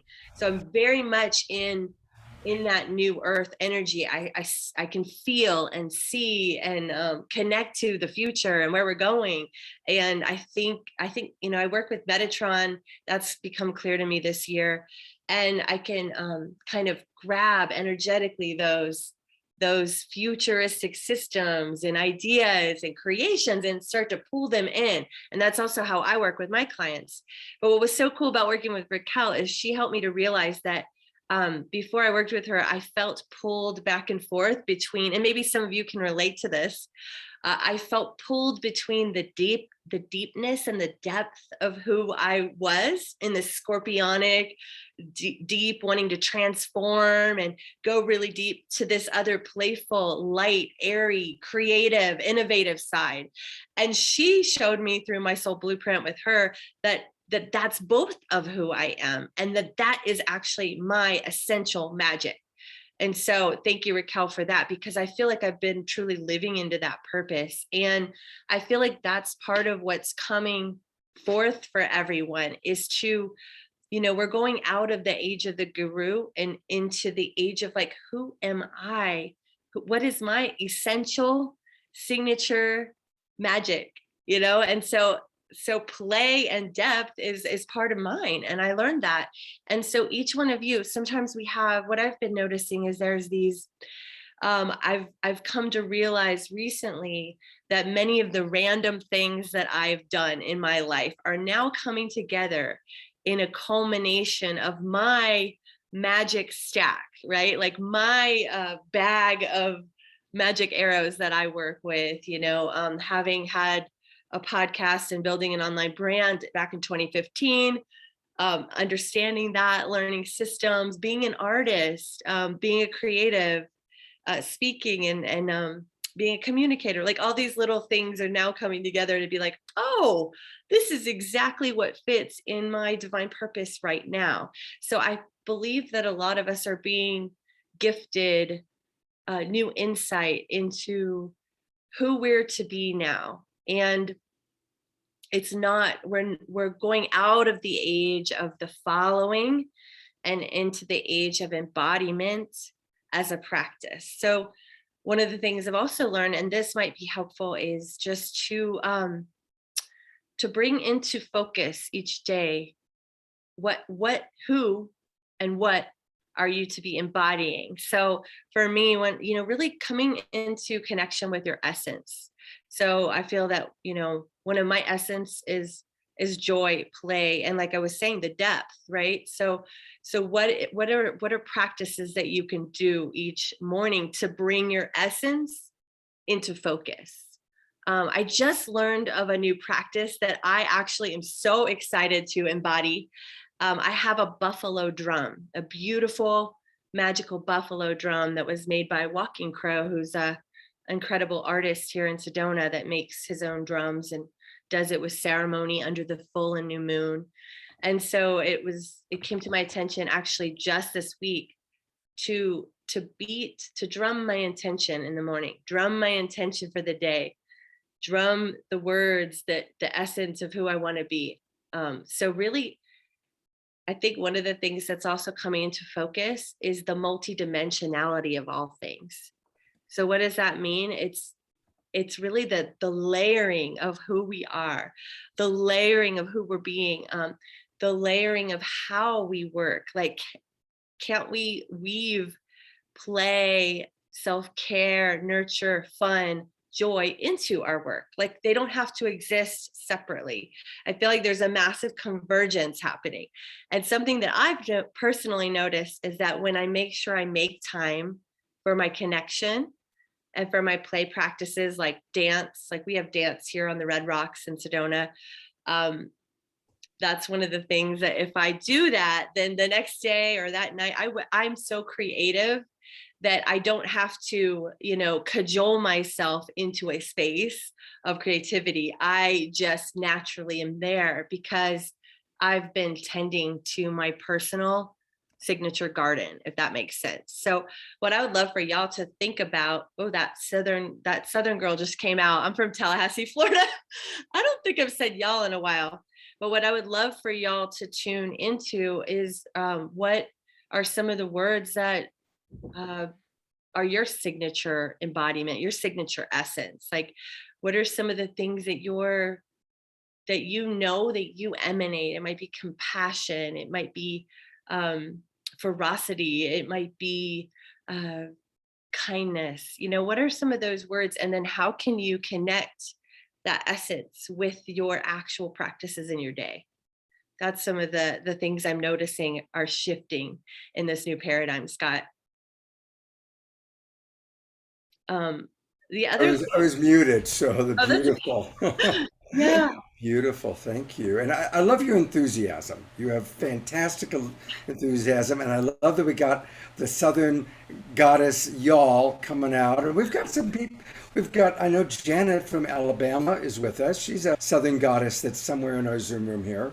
And Josiane, I'll put her on for a second. She's a Southern goddess because she's from Florida. So we love our Southern belles. Thank you. Yeah. Yes, we know how to host folks in the South with love. You had earlier been singing Raquel's praises, and I brought her on camera, but she didn't get a chance to respond. So I want to give her a moment for you two, because you two are both in Sedona together, yeah? Nicole is such a dear, dear, dear sister, and just so, I love you so much, Nicole. I'm going to tell you that after our session, Nicole, your life changed so much. You changed so much. And it really is this element of clarity. And this is what I most love about the work that I do with astrology when I sit down for sessions with people, is that your chart will show you exactly everything about who you are, what you think is a challenge, or what Nicole said, I have this super intense side of me, but I also have this really playful side. Astrology will help you understand the entirety of who you are to help validate all the things you already know about yourself and to just ease you into being who you are. We spend so long like, what's wrong with me? Why am I so intense in this moment? And it's so playful. There's nothing wrong. It's actually all perfectly designed so that you can fulfill a certain set of experiences here and a purpose. So astrology just helps you to understand yourself on such a deep level, so that when you're done with the session, you feel like, okay, nothing's wrong with me. And you actually have more confidence to just step into who you are. So that's exactly what happened with Nicole. Nicole was a very extreme example. Like, she got it right away, and her life has just been spiraling upward ever since. It's been amazing. And your gifts also are just like coming out so strongly, huh? Your intuition, it's very beautiful. Yes. And part of, sometimes there's things that we know, but then we doubt ourselves. I remember you saying, like, you have to know that as your gifts come online, like lean into that. Like, I remember you telling me, like, you come in with all these different masteries. And so I've really been embracing that over the last year or two, and just noticing. And I work with appreciative inquiry. So I do a lot of personal inquiry. That's also one of my practices, is like, I wonder how this is happening for me. I wonder what I'm supposed to learn here. Like, I play and I co-create with the inquiry process to be in discovery. And so I've been in discovery with my gifts, like with some psychic stuff coming online, getting messages, and then seeing them happen. And then now I'm like actually like following up on them. Hey, this came through, and then checking in with someone later and seeing if it, like, I'm just playing with it. I'm not making it the be all or the end all, but I'm in the process of, like, almost like a hummingbird, like, whoa, what is this? This is like, it's just magical, and it's here, and I get to experience it in this moment. And I feel like spirit or source really responds to the energy of curiosity and play. And I would say that feels like it's a very important part of the new earth or heaven on earth paradigm, is that that we we get to show up for all of this, show up in the seriousness, but also show up in the joy and the play, and that is one of the essential energies of creating in the new earth, because it allows us to be flexible and open and to dance with life. We're meant to dance with life. And when you dance with it, it dances back, like truly.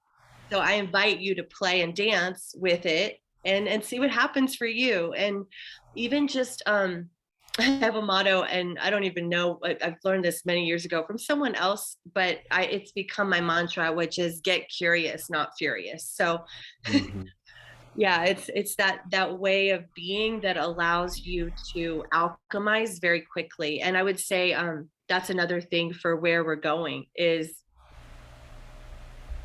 we're in a moment of this came through earlier, ride or be ridden, which kind of sounds kind of weird, but it's like there's these big waves crashing, this big energy, these big changes and shifts, and like get up on that surfboard and ride the wave, ride the energy.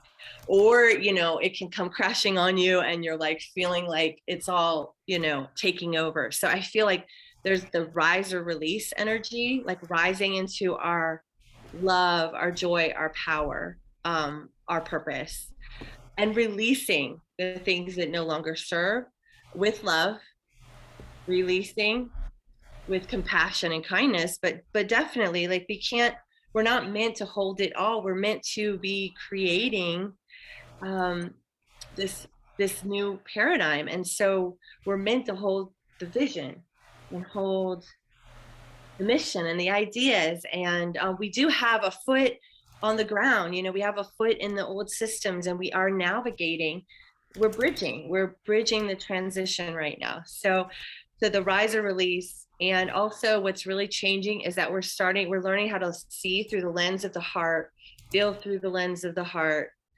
act and speak, like taking all of our senses and channeling them through the heart. And that the heart will never steer you wrong. So those are some of the things I'm tuning into at this time. Fantastic. So we are going to go now into the next part of the agenda, which is a roundtable conversation with these three incredible women. And we're going to take your questions. Because again, the new awakening world is much more interactive with you, our audience. And so, and I see Paul Sterling's in the house. So Paul, I'm going to bring you on in a moment. But I want to get to some of the questions that have come in. And everybody, put your questions in again, because there's so many that have come in. Put them in again, because I'm going to go with the ones that are closest. There was a question for you, Raquel, about if somebody doesn't know a particular, what their time of birth, how they can figure out their astrology. Yes, thank you for that. I saw that too. And I saw afterwards Nancy saying that she asked her mom and found out it was 120. And I want to comment on that too, because as an astrologer, I will tell you that not 90%, not 95%, not even 98, 100% of the time that we've relied on parents' memory, it was inaccurate. Wow. Later on, the person found the birth certificate or something happened, totally different. So I personally, as an astrologer, I will only work with people that have their birth time from the birth certificate, because it's a very serious responsibility for an astrologer to, you know, give predictions and so forth. So what do I recommend if you don't have your birth time? The easiest thing you can do, which is the quickest and the safest for most people, this works, is you order a second copy of your birth certificate online. Very easy. You just go online and a lot of people actually have success with a phone call. They call the hospital. They are supposed to keep all of that information in their records, so they have access to it. And a lot of people get that information with one phone call. But if you want to, you can go online, order a second copy of your birth certificate, make sure the option to include the time is included in it.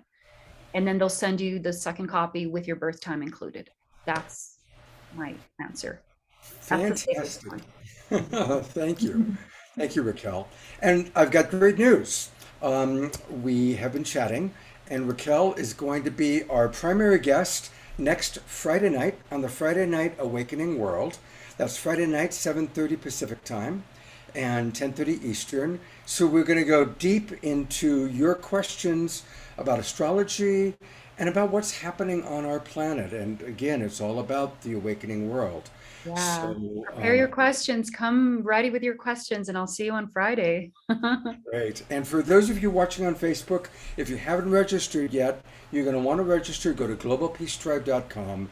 Register. You'll get the links for all the shows, including our Friday night show. And the links are going to work for the next 3 months. We're going to have an amazing summer. So looking forward to that, Raquel. And we'll take more questions for Raquel in a moment. But there was a question that came in for you, Tanjila. I don't know if you saw it, but it was a question about how somebody can use the SoulSearch platform to create events. If they have online events, can they use your platform to help market and promote their events? Sure, that's a great question. Sorry, I did not see that. We had a very busy chat today, so it was hard to keep up with everything happening. But that's a great question. So basically, yes, you can create events on the SoulSearch platform, and we have 2 ways to do that. So one is, in order to really post your events as an event in the SoulSearch community, you do need to be a gold member of our platform. So we have 2 parts of our platform. One is the directory, which is where you go to when you visit soulsearch.io. And then from there, you can visit our community, which is its own community, and there's a separate sign-in for that. So once you are a gold practitioner on our directory, you're able to go into our community and actually add your events. And that's great if you're doing online events, because we have people from all over the country always asking me for online events, because they're like, I'm not in Sedona, I'm not in San Francisco. I want to be, attending some of these incredible offerings that you guys have. So you can definitely do that. You can also just join the community and just post as anyone can just kind of post a comment, and you can post an event. It won't show up on our calendar, but you can just post it on there and let people know that that's happening. So those are 2 ways to do that. And it's really easy to just jump in and join. And again, I invite everyone, if you guys had fun here with amazing Raquel and Nicole, they're both part of our community. They're both on there, and that's another opportunity to interact with them and some of our other amazing practitioners and as you can see from just what Raquel and Nicole have been talking about, we are all here for this global awakening, and we're here to co-create this global awakening together. And we're doing that through building relationships, building friendships, creating businesses together, creating events together. And this is about not working in a vacuum and feeling separate because, and feeling alone because we feel like we don't have people who don't understand what we're going through during these times, but saying, oh, wow, there's a community out there that I can connect with people that I can actually talk to about what's happening at a global level, at an evolutionary level, and also try to have a better understanding of where is my role in this, and what are some of the new tools that I have to be moving forward in this new paradigm, which is what Raquel and Nicole were talking about as well. And I think a lot of the topics that Nicole brought up, such as embodiment and play and fun, that is so empowering, because we're coming from Piscean age of struggle, of competition, of co-optation, and we are now looking to move forward in a completely new way. And so what better way to do it but really connect with like-minded people, with new friends, new family, where we're really doing this together, and we're committed because we know that's why we came here. Beautiful. Paul Sterling is in the house, and Paul was on the show, of course, last night. He is a brilliant master relationship coach, and a big part of the awakening world. It's all about our relationships, and obviously we do a lot about our relationship to the earth. We do a lot of environmental shows, but our relationship to people and to human beings are probably one of the most difficult things in life. And so again, just as I introduced Josiane, who was also on last night, I just want to bring Paul back on for a minute because he's a brilliant coach. I encourage everybody, watch the replay. Let's get into the rhythm of, if you can't be on one of the shows live, watch the replay, and you'll get the replays if you've registered. On Monday morning, we send out the replays for all the shows. So definitely catch last night's show because there was some really important relationship tips and tools, including the great Paul Sterling. And Paul has worked very hard to create an app. So Paul, tell us a little bit about the app you've created and briefly about the work that you do to help people communicate. Well, let me set up the framework first. It's like, if you think about it, almost every relationship problem starts as a communication problem. And almost every relationship solution starts as a communication solution. So how can communication be both the problem and the solution? And the challenge here is almost everybody here on the call, we're all taught how to talk, but very few of us were taught how to communicate, how to actually, we're very good at doing monologues, but not very good at doing dialogues. And so what I did, I've been coaching for couples for almost 30 years and, studied with Tony Robbins and Marshall Thurber and Byron Katie. And what I realized is a lot of my clients need me not at 5 o'clock in the afternoon, but 2 o'clock in the morning when they're in a big upset. And so I decided to create an app called Bridging the Gap Between Us, how to be heard, understood, and valued in your relationship. And basically it's a 6-week program then it's on your phone. And it's learning how to talk so your partner wants to listen, learning how to listen so your partner wants to open up and talk, learning how to avoid triggering your partner or getting triggered, because there are 5 main triggers. I wrote a best-selling book called Argue Less, Love More, and it's all about those triggers. And then how to recognize when there is a breakdown in the relationship and how to recover and repair from that. So what we're doing, Scott, is taking people through 6 weeks, a deep dive. So every week there's a meeting on a Sunday. And do you have the link up? Can you show I do. them? Yeah. Let me pull that up right now. Yeah. Here it is. And so if you look at it right there, it's at arguelesslovemore.net/bridge. arguelesslovemore.net. And you can see the address right there, /bridge. And there's 6 weeks of content. And Sundays, we do an interactive live 1.5 deep dive webinar. And then during exercises, and then you anybody and you use it, because what you practice is what's going to become permanent. Practice doesn't make perfect, it makes permanent. So you need to practice the things that you want to learn about compassionate communication and transform it, because the quality of your relationships based on the quality of your communication. And when that falls apart, so does your relationship. So join us. It's $297. You're going through the beta test with the technology. But you're going to get, because you're doing that, you're going to get a lot more live time with me. And if you've got burning issues and you want to, just get some one-on-one coaching, you can go to the arguelesslovemore.net and sign up for a breakthrough session. And I love what people are saying. And Nicole, I was listening to you and got my 4 words just recently, which is courage, compassion, connection, and curiosity. And I've been working on those. So, and thank you, Scott, again, for the community you bring together. I really appreciate it. Oh, it's my pleasure. And a lot of people are commenting on how much they're getting out of this and enjoying and this is like our new format. We're going to make it much more interactive, more questions. And again, stick around, Paul. There might be another relationship question that comes in. But we do have a question for you, Raquel. And this is from Lawrence. And his question is, I'm looking for it. Here it is. Raquel, I'd like to know what you think the influence on our lives is due to. How much of it is soul history, Akashic record, past lives, this life, astrology, and I'll throw in one that he didn't mention, which is epigenetics, our genealogy and our ancestral history. So, and that's actually, you know what, I'm going to open that question up to everybody.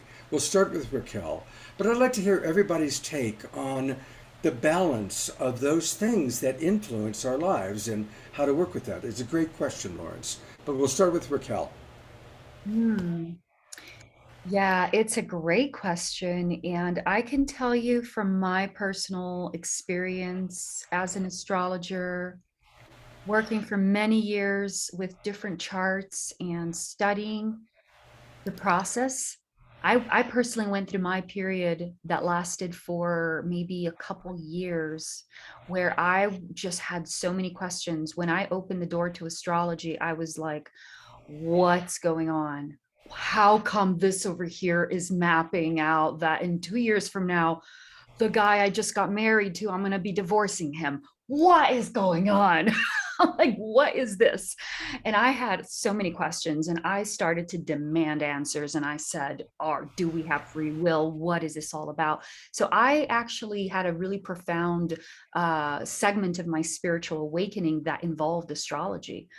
So I dove deep into all those questions and piecing all of that. And so through my experience of working with astrology and also, coming into the answers to all those questions, do we have free will and what is this all about? And working with different people and looking at their journey, their blueprint and everything, what I can tell you today as an astrologer with confidence is that it's all related. Now, in astrology, with my personal work with astrology, I do look at the signature that we call past lives. Now, you can relate it to your family lineage, to DNA memory, to soul memory, to subconscious memory, past lives. These are experiences that you've already had. And in astrology, these point to a place of experience that you've already evolved, you've already lived, you've already mastered. And now where you are at as a soul, you need to keep going to experience other things and keep growing. So, the astrology really shows not just the past lives, but also where you're at today with all of that and what it is you're supposed to go into next. Because all of these masteries you had with past lives and so forth, they don't go anywhere. They stay with you. They stay as a part of your subconscious memory, your blueprint. So it really is this progression of evolution that is happening. And so all these different stages of, the Akashic records, they're part of what holds some of the memory of that. But everything is completely intertwined into one continual process of evolution. So you can use all these systems to determine elements of this journey. And they're all beautiful in their own way. And what I love about astrology in specific is that it gives you not just where you're coming from, but also what you're developing here, what you're growing into, and how you are contributing to the expansion of evolution, of life, of creation, of yourself. It's all one and the same. Beautiful response. That's a beautiful response. I'll go to Tanjila, my co-host, next. What's your thoughts on this wonderful question? I think that's an amazing question and a great one because, as we delve into all these different modalities, people are like, so what works and what doesn't work? Like, why do I need to explore all of these different realms? And you don't have to explore any of them if you don't want to. But I think as Raquel was saying, it all gives clues to our evolutionary process and on where we're going, where we've been, if we're doing things like past life regression or shamanic journeys, going into our Akashic records, and also where we're going, tapping into our activations, tapping into, our astrology chart, looking at our galactic families and where that, those energies and where those may take us.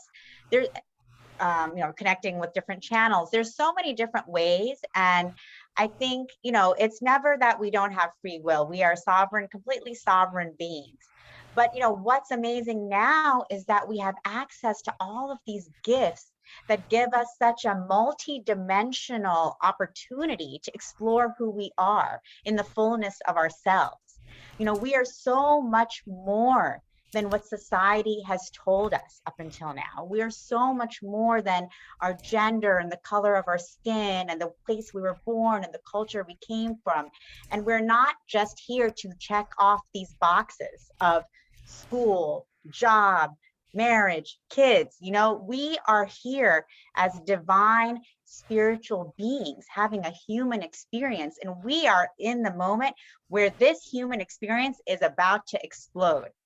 And so we are taking this human experience to a whole new level, because as we remember the fullness of who we are, we begin to remember all of these incredible supernatural abilities, intuitive capabilities, gifts that we have always had and we've just forgotten. So this process of remembrance that we are in right now is this incredible unfolding that only contributes to our sovereignty and our empowerment, and us really knowing and understanding who we are as an essence and as a spiritual and divine being. So I think, you know, all of these opportunities to connect with all of these different parts of ourselves is such a beautiful gift that we have now. And none of them are to direct us and say, this is how your life has to be. But they're all here as guideposts saying, this is who you are and the fullness of who you are. And you have the full power and sovereignty of your own being to now step into that even more fully, even more powerfully than you could have ever imagined. Beautifully stated, Tanjila. Absolutely beautiful. All right, we're going to go to Nicole and then Paul Sterling. Yes, thank you. I love both of your answers, Tanjila. I totally agree. I would like to add that we are creator beings. So these tools, I think of them as sort of navigation tools. So for me, I do like to check my astrology every morning. I see it sort of as the weather map of what the potentialities are.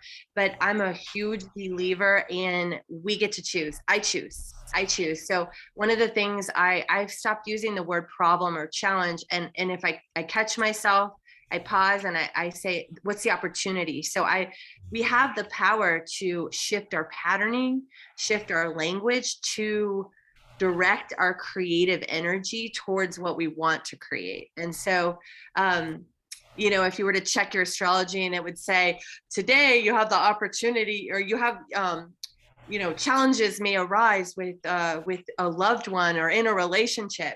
Well, you can see that as, oh, interesting. I'm going to walk with grace and more patience today. I'm going to pause. I'm going to respond versus react. So you can see it more as like a navigational tool in your daily or weekly life. One of the things that was really cool for me to learn was in my human design. I'm actually a generator. And what I learned from that is my job is to respond. So by being me and being who I am, I will naturally attract opportunity, and then I get to choose. And I say, yes, I'm going to lean into that, or no, thank you, that doesn't feel aligned. So, you know, I think some of these tools are here to teach us how to access our own divine architecture, how to navigate within our own soul blueprint. So they're here to help us. They're like a divine multidimensional compass that we get to utilize and work with. And ultimately, like Tanjila said, we are sovereign beings. And I would add, we get to choose. We get to choose and assign the meaning that aligns with where we want to go, because we are the captain of our sacred starship. I love that, Nicole. Thank you so much for reminding us of our sovereignty, and that absolutely we do. We ultimately, it is our ability to co-create. And these are all tools to help us understand why we have the challenges we have, what they represent, and what the opportunities for growth and evolution might be. You know, we had Matt Kahn on the show a couple weeks ago, and his whole thing is that everything that happens is for us, not to us. So I think Paul Sterling has something to share. Paul? Absolutely. Let's see if I can share my screen here for a second. And what Nicole said, I love what she said there, and about a blueprint. And I've been working, this is a blueprint after about 30 some years. And if you look at relationships, they're a mix of your heart set, which Scott and I actually came up with this in a conversation. I don't know if you remember, Scott, but It was over sushi dinner. It was sushi dinner in Carmel. Friend, partner, lover, these three different areas. And in those areas, our needs are either a burden or precious. But what I wanted to talk about here is our skill set. So there's a heart set, skill set, mindset, and all these different tools. If we narrow these tools down, there's three main functions, at least the way I look at it, is to clear up the past. Because if we don't have tools to clear up the past is in the present and destroys any possibilities for the future. So in relationship, though, there's skills. That's why Scott's tools, the tools we're learning here, there are 7 core skills, and we're either unprepared or well-equipped for relationships. And the last one, and I'm going to be working with people on this, is your ROS, your relationship operating system. And it's invisible, and it's either set up to sabotage or support you, and it's made up of your habits, patterns, and beliefs. So this is kind of a map to look at relationships, and almost anything you're working on kind of fits into one of these different categories. So in the end, if you want lasting love, you need to be capable, available, and willing. So that's just a model to look at, and one way of looking at relationships. I have a background not only in coaching and counseling, but in quality control and going into businesses and creating models for them. And I'm applying it in the world of relationships and communication. So thanks, Scott. Now I've got to go. I've got an amazing person waiting for me, and I'm bouncing off. Say hello to Leah for me. And again, everybody, you can find Paul if you want to get coaching from Paul. It's the name of his best-selling book. It's his website, arguelesslovemore.net. arguelesslovemore.net, and is available for coaching. So definitely take advantage of that opportunity. Thanks for joining us, Paul. See you soon. Thank you so much, Scott. Thank you, everybody. So I want to kind of wrap up this part of the show and this question with my perception about it all. At the highest level, it's a dream world. We are having an incredible individual dream within an incredible cosmic dream. And it's a dream within a dream within a dream and within a dream. I've had the good fortune to work a lot with death. I walked my mother through her death, my father through his death, my wife through her death, and many friends through death. I've had many experiences where I've connected with friends or loved ones or family members after they've passed. And I've done a lot of work on near-death experiences and working with people in that realm. I've done television shows on it. And I'm here to say that truly, when we die, we wake up to the next dream. We experience, oh my God, I just had this incredible earth life.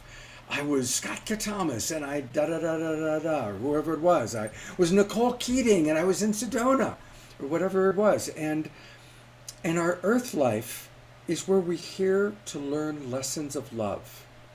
We're here on this planet, in this dream, to learn lessons of love, starting with ourself. You know, some of you have heard me say this before, but probably the world's foremost researcher on near-death experiences is Dr. Kenneth Ring. I know him, I've interviewed him multiple times, and he did clinical research and comparative analysis on over 300 cases over a 10-year period of people who had been declared dead by a doctor or a police officer. They had been dead for at least 20 minutes. They had at least some partial memory of what happened, and they were willing to be hypnotized with Dr. Ring, probing their subconscious. And the biggest commonality was the meaning of life. I'm here to learn to love. Now, each person had their own unique challenge. I'm here to learn to love even though I lost my legs in the accident, or my wife left me, or my business failed, or I'm overweight, or whatever it is. We all have childhood wounding. We all have epigenetic, ancestral wounding. And some of us, it's like, okay, alcoholism stops with me. Domestic violence stops with me, right? And many of us have recognized that our ancestral history had powerful, difficult challenges that we are now using the tools that we can find on the Awakening World, we find through SoulSearch and through the people you see on this show, to resolve our personal challenges, our ancestral challenges. But ultimately, it's all about, I'm here to learn to love, starting with myself. So I'm going to bring our wonderful, beautiful Tanjila and Nicole and Raquel on one last time. We'll bring on Raquel. There she is. And I'd love to just get your feedback about that thought, about it ultimately being a dream world, that we're here to learn lessons of love, and how each of you might relate to that.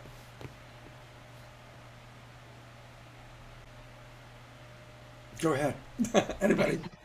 Well, Scott, I completely agree with you. Yes, we are here. This is an illusion. This is a dream world, and it's just an experience for us to come more and more into the oneness of who we are, and what is that but love.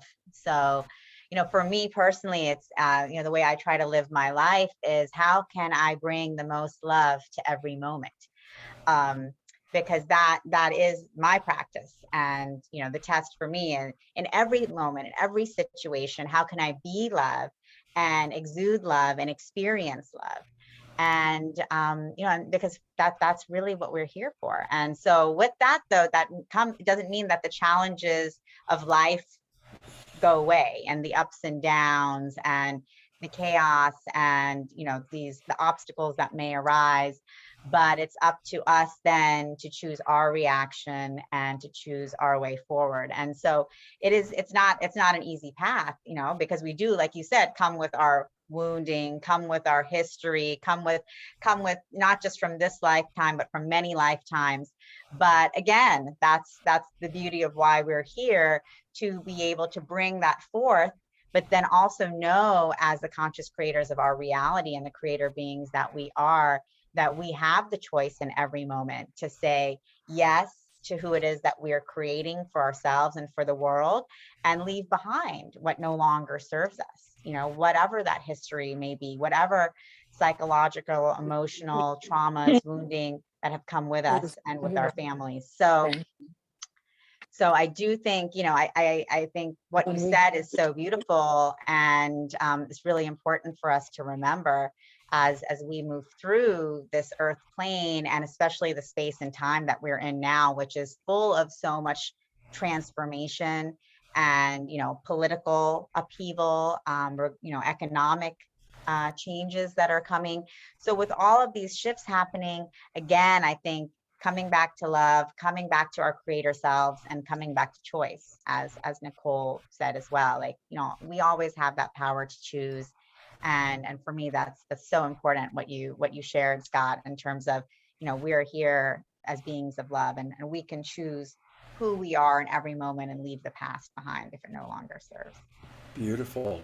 Well, that's a good opportunity to transition to Nicole. Nicole, what are your thoughts on that approach, that we're here to learn lessons of love and it's a cosmic dream? Yes, absolutely. We are here to learn lessons of love.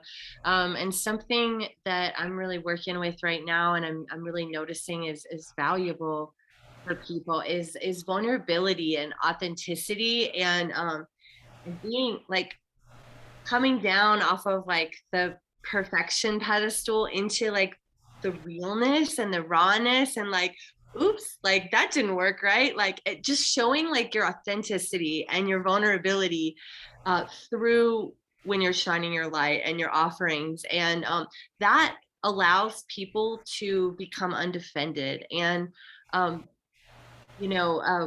we're learning how to release, like the ego has a purpose, and the ego is powerful. It gets us to do things and show up in certain ways and be uncomfortable and move through our blocks. And like the ego has purpose.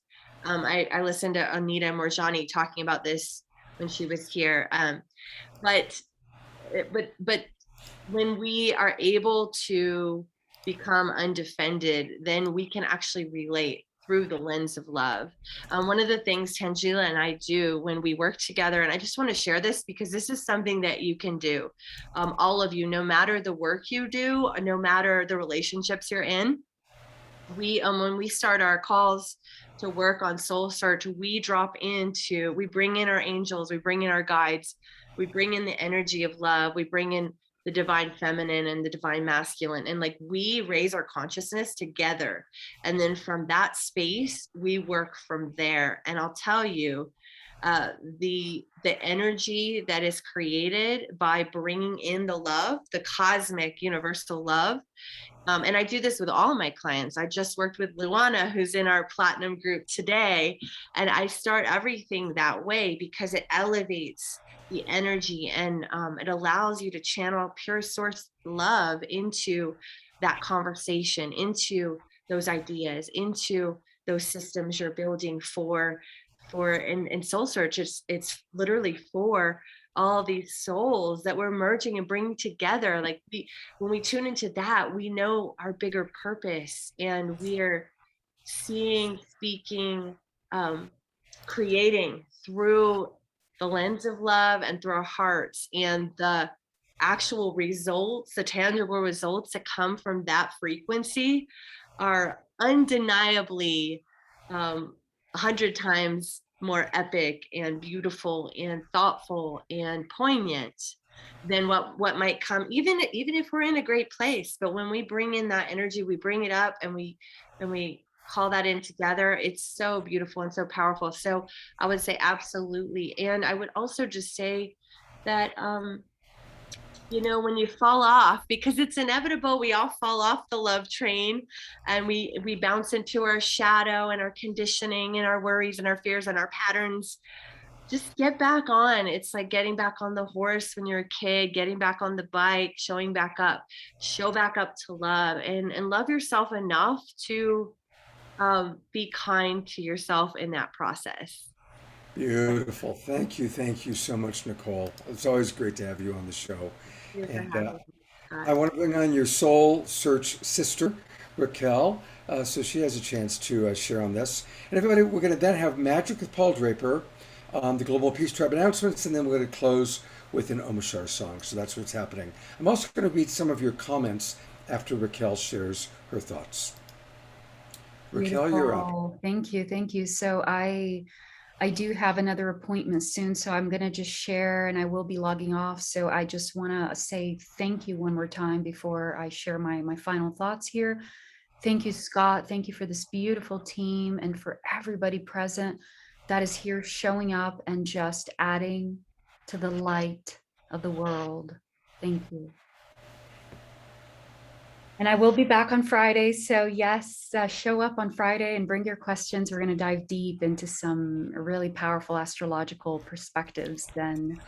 But I do want to leave some final thoughts on what you brought up about the dream, right? The ultimate, the dream that we are.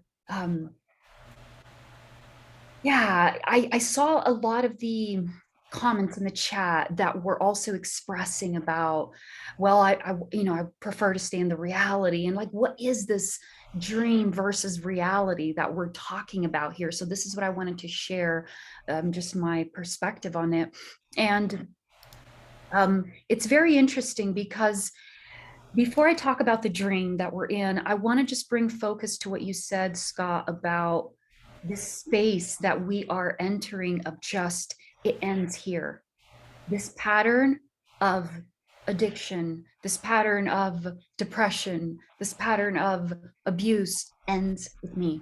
And I want to just take a moment to focus in on that, because using this as an example of our reality, in many ways, this is part of the Black Moon Lilith energy that I talked about earlier, that we're all experiencing for a reason.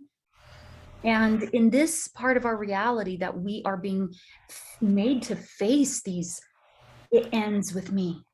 Face these moments, face these truths, face these realities, and not out of a place of duality or I'm done with this, but it really, the ultimate purpose of all of this, of even bringing us to the space, is again, sovereignty. So this is the opportunity that we're having to experience a new level of sovereignty as a human being. And that is what the catalyst is creating for us. It's creating the space for us to experience ourselves as sovereign. So in order for that to happen, we need to see where the aspects that are no longer serving us need to change, be moved beyond our comfort zone to take those actions and step into those spaces. So this, in a great deal, is part of the reality that we really are experiencing. All of us, myself included. I've been immersed in these questions of what is it that is ending with me now? And even patterns of the way that society is run, and who dictates what should be our form of entertainment or pleasure, or like, it ends with me. This matrix is ending and I'm no longer going to feed into it. So there's this part of the reality. But what Scott was, to my understanding, bringing about the dream, and this is where I want to now just gently invite you to focus your attention on, is that at the end of the day, we know there's more. And this is about not getting caught up in the wherewithal of the experience, where you lose hope and you have this, you experience a state of desperation and just feeling so lost because all you see is what's happening in front of you. So this dream, this ultimate dream state that we're referring to here, is the true reality, which is the point of origin of our consciousness.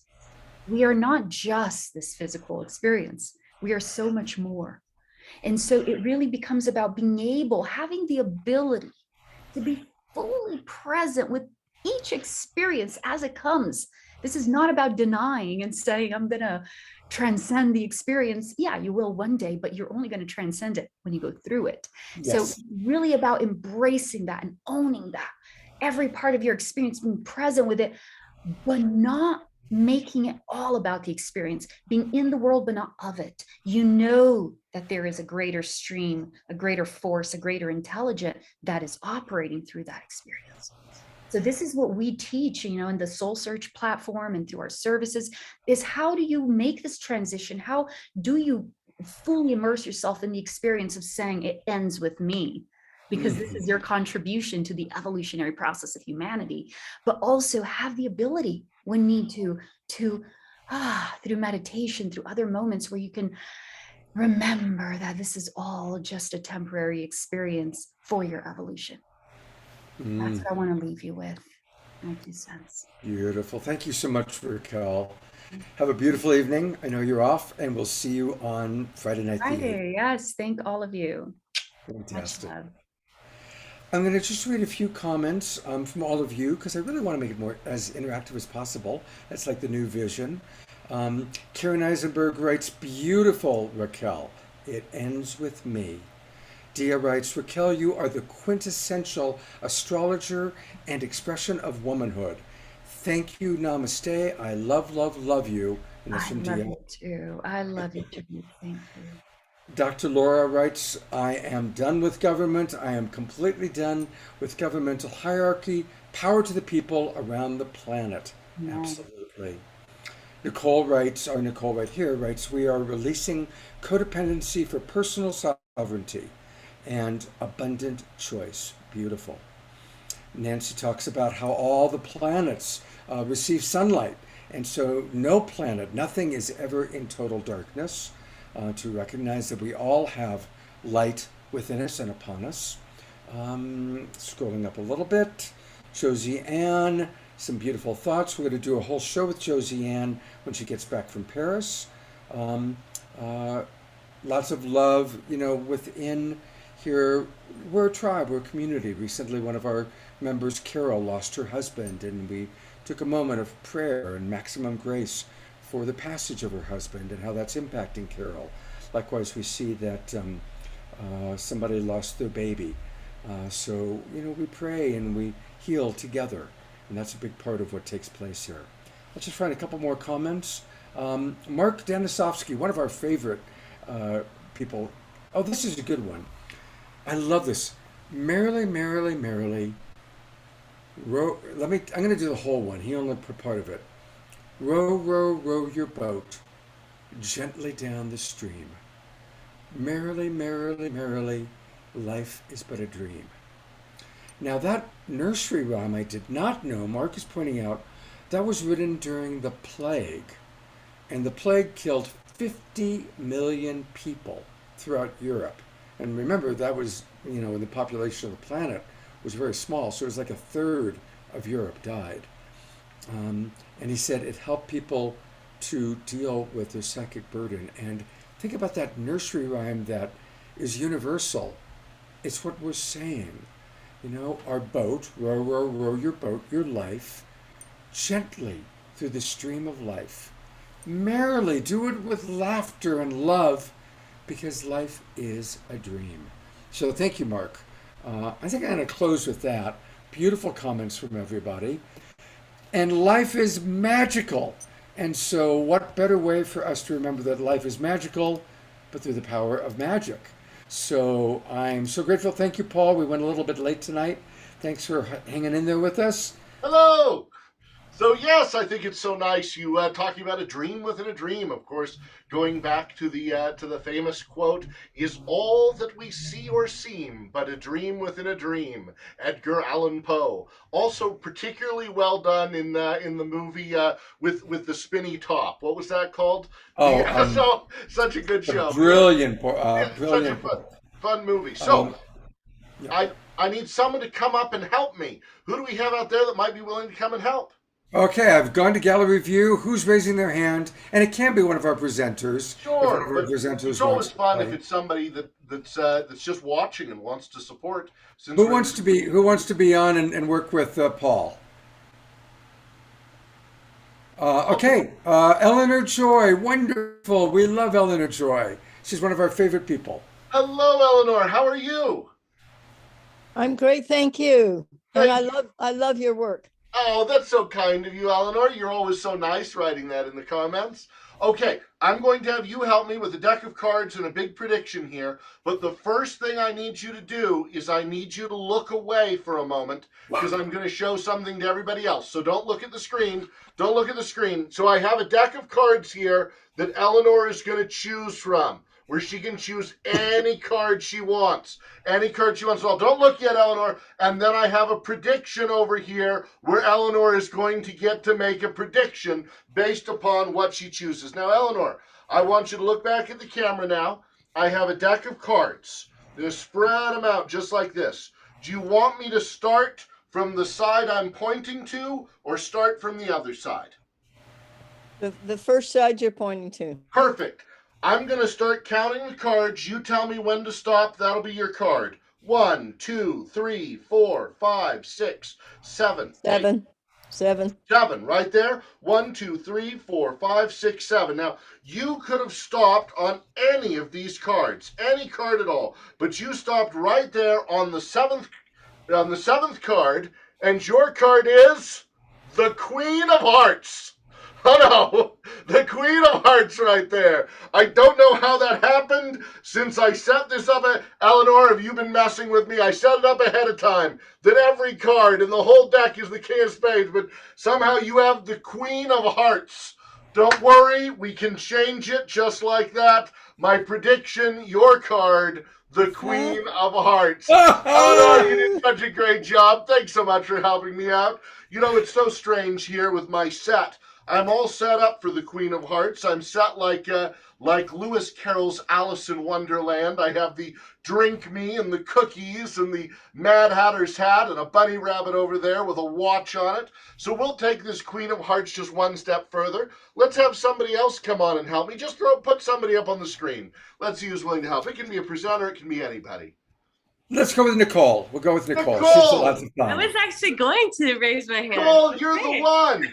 I appreciate you using the phrase y'all. I grew up in Salt Lake City, Utah, where we don't have yins guys or y'all, but I've started using it because it's better than ladies and gentlemen.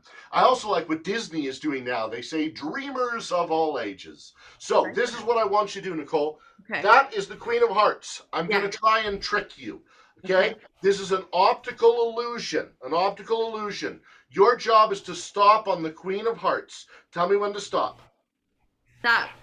There or back a bit? Back a little bit. Right there? Yeah. Okay. You did what most people would do. That makes sense. That's actually that big huge 10.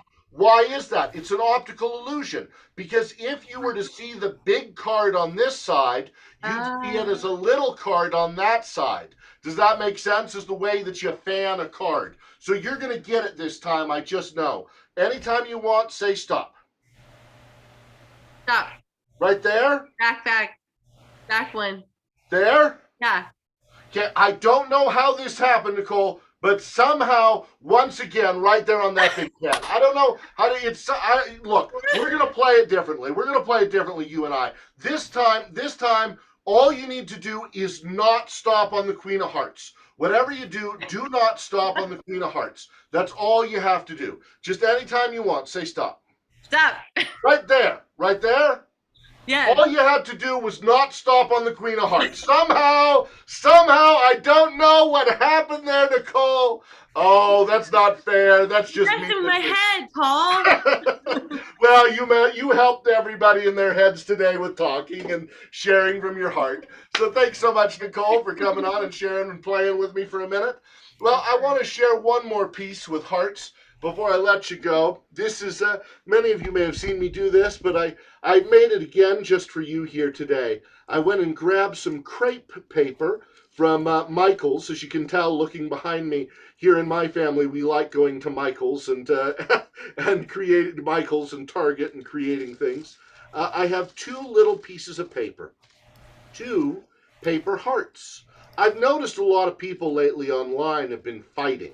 They're fighting because they're too close together, and they create a lot of friction. Sometimes they fight because they're too far apart and they can't see eye to eye.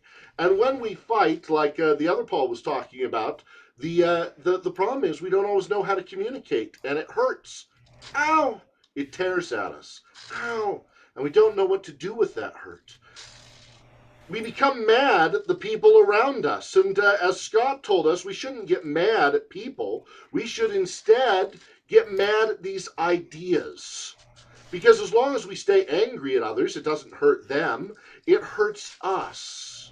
We have to find someone we can talk to learn from, like a therapist or a doctor or a teacher, a parent or a friend, someone we can turn to help us heal so that we can come back together, so that we can learn to become whole again, so we can find new and better tools to love, so that we can find new ways to share and ways to join together like we are today over Zoom. Thank you for letting me share that with you. Okay, and with that, back to you, Scott.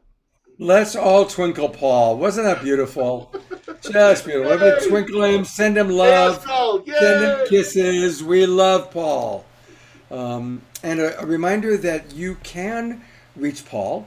It's easy. It's his name, pauldraper.com. You definitely want to subscribe to his newsletter like I just did.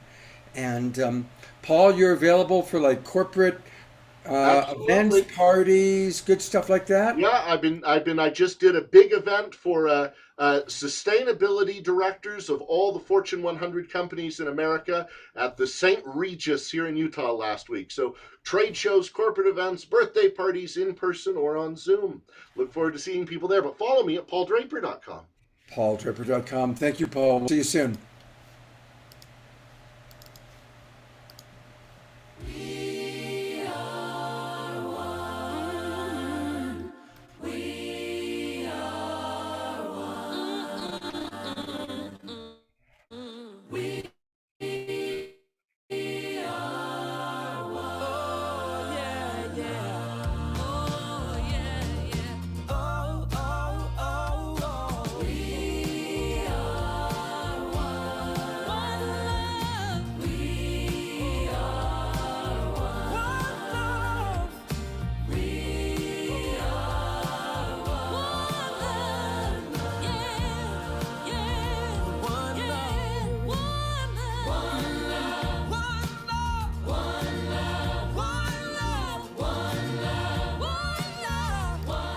Hey everybody, it's time for the Global Peace Tribe announcements.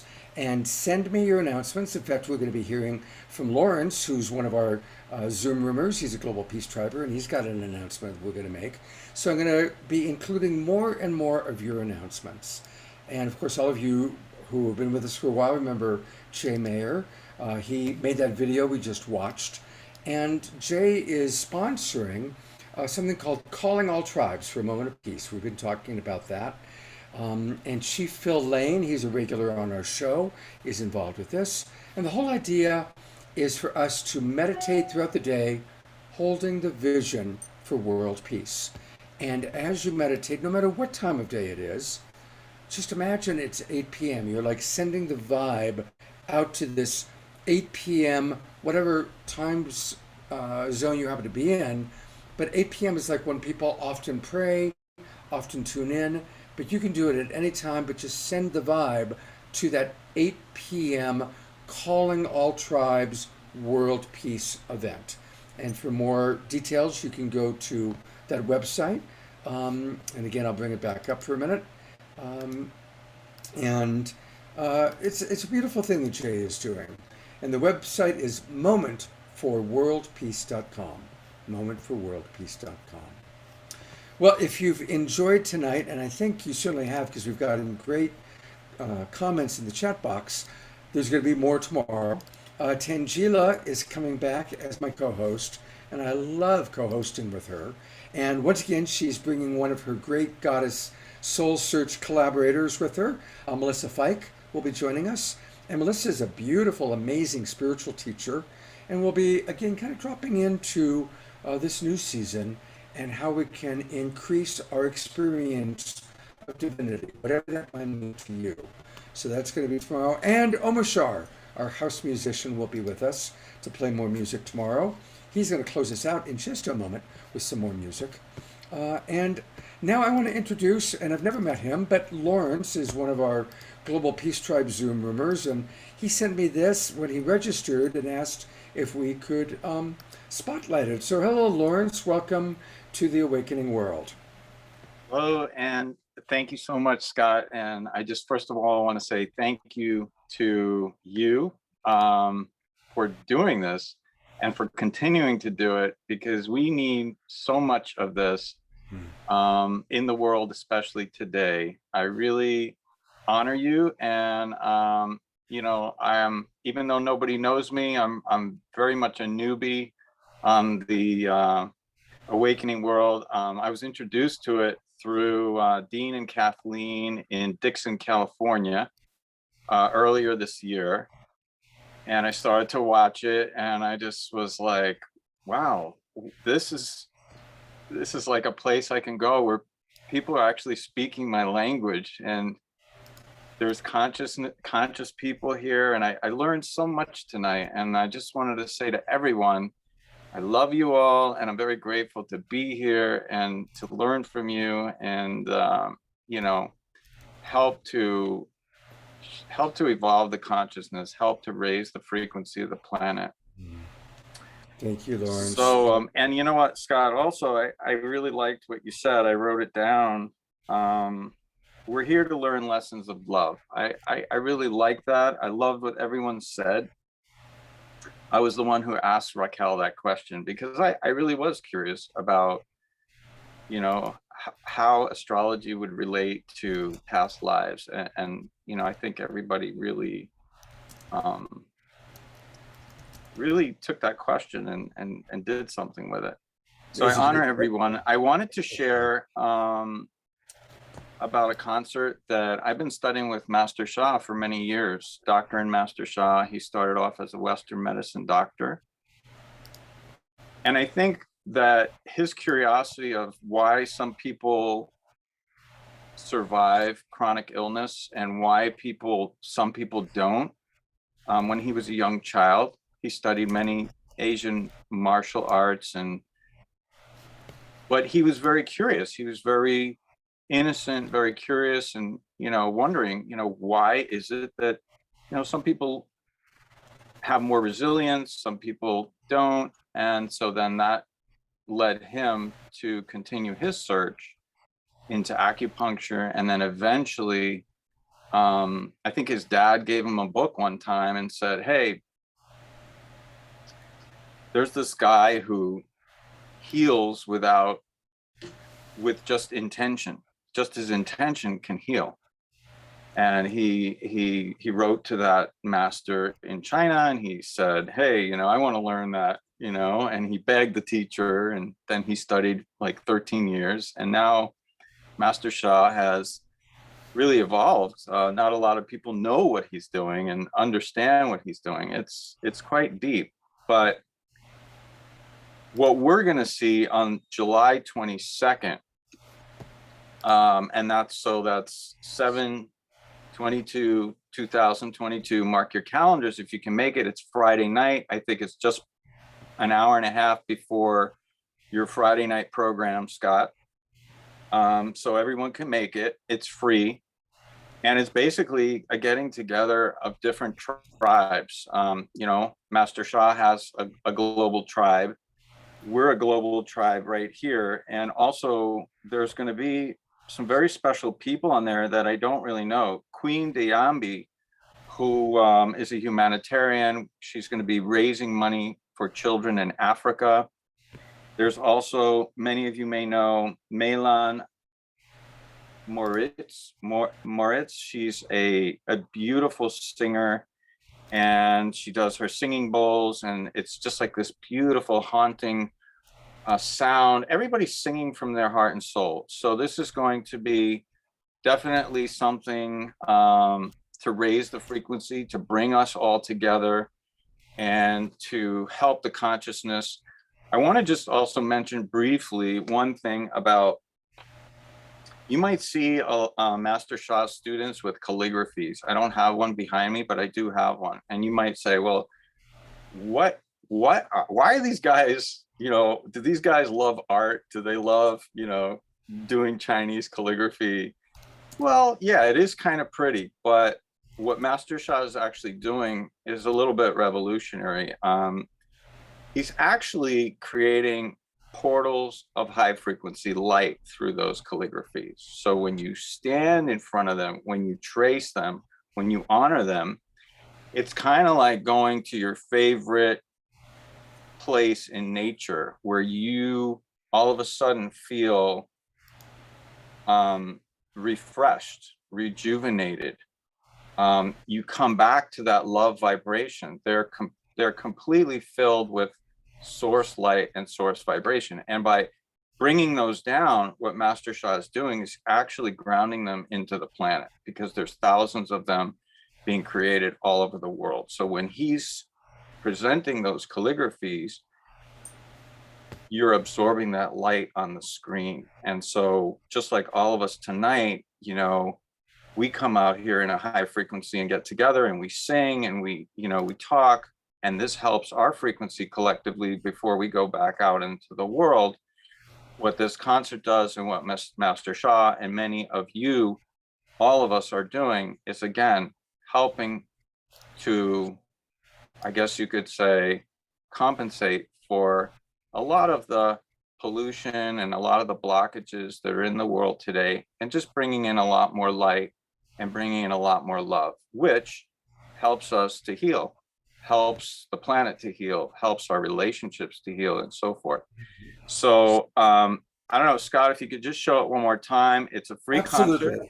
Yep. So here's the website, everybody. On July 22nd, you can. Oh, and there's one more little fun thing I heard, that you could order like a little tambourine after you register. There's like a way you could order like a little tambourine, and they'll send you the tambourine so that you can actually play during the concert while they're doing the concert. So I thought that was cute. And so yeah, check it out. Thank you, Scott, for letting me mention it. And absolutely, Lawrence. Love you all. And I appreciate everyone here, and thank you so much for everything. Beautiful. Thank you, Lawrence. See you again, and I'm grateful for this new season. Me too.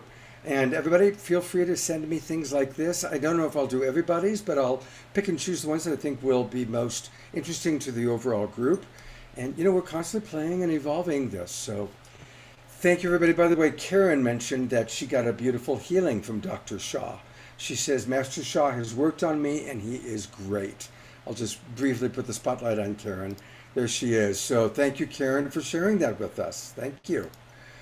All right. We're going to conclude with beautiful music from our beloved house musician, Omashar.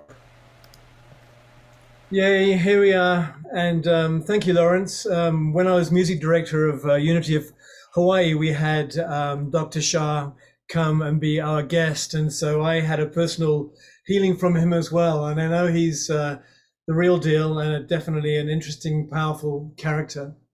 And okay, so, next 3 weekends, I'm going to be in England with my mum. But I am going to try and find a space to be on the Sacred Sunday show because that's in a good time zone for England, and I'll just have my mum on the screen at the same time. So, good old mum.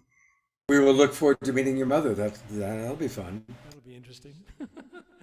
So, okay, the song is called One Heart, One Mind, One Soul, but it's a medley because of Mark.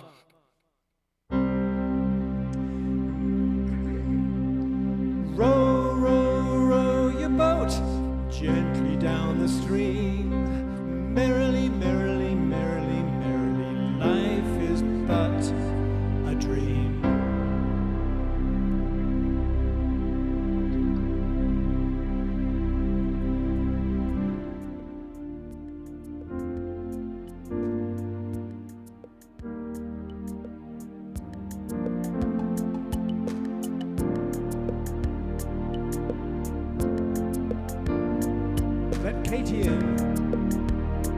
That's my mum's name. Oh, Omashar, you got to turn your microphone on. Your microphone is not on. Yep, yeah, we can't hear. We hear the keyboard, but we're not hearing, or the microphone needs to be turned up. Can you hear that? Yes, now you're good. What happened there? I was touring the co-host. There we go.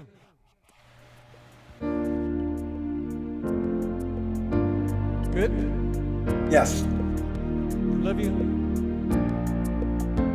I do.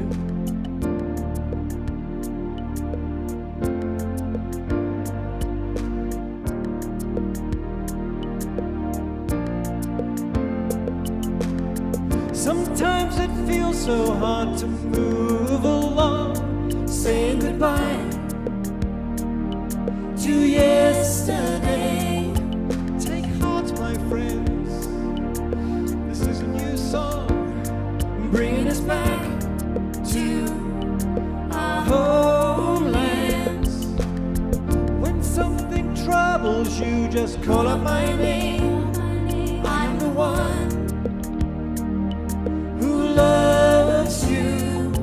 Be still within, hear what I say, and give me the chance to be with you. We are one heart, one mind, one soul, working together to heal.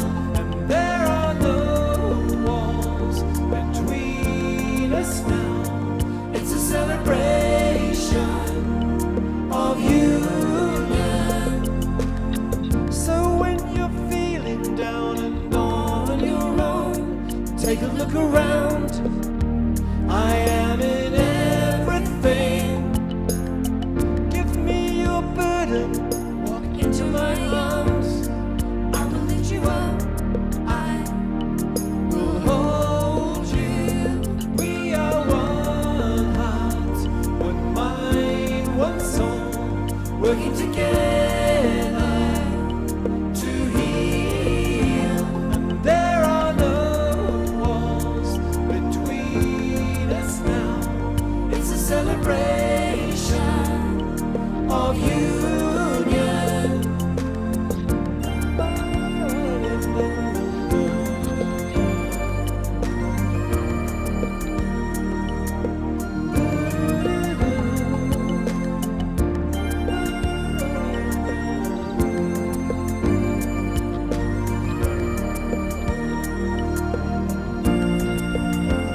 our team.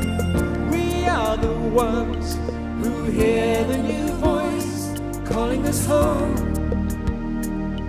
to freedom. Fear not, my friends. This is a new place full of new joys and happiness. Yes, we are one heart, one mind, one soul, working together to heal. And there is no walls between us now. It's a celebration of union.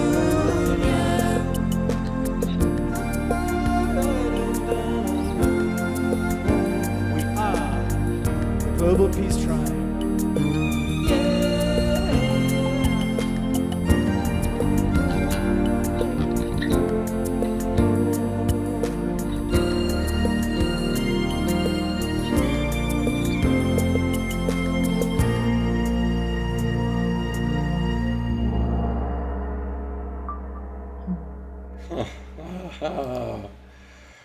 Fantastic. Absolutely beautiful. Isn't it wonderful seeing everybody moving and It's awesome. dancing? It's really fun. And as we, we're evolving, Scott, what you and Debbie created, it's evolving. We're evolving as it. And it's so amazing because it's genuine and it's grounded and it's real. And excuse me, I'm just excited. Me too. Me too. Man, awesome. Thank you, brother. Thank you, for Omashar. all We'll of it. see Omashar tomorrow morning. So everybody do join us tomorrow morning. And again, remember there are 3 different Zoom room links, one for Friday night, one for Saturday night, one for Sunday. But the links that you got when you registered, these will be the links for the next 3 months. They won't change. So save them, put them in a special place, because inevitably what happens is we'll start a show and I'll get these emails, Scott, I can't find the link.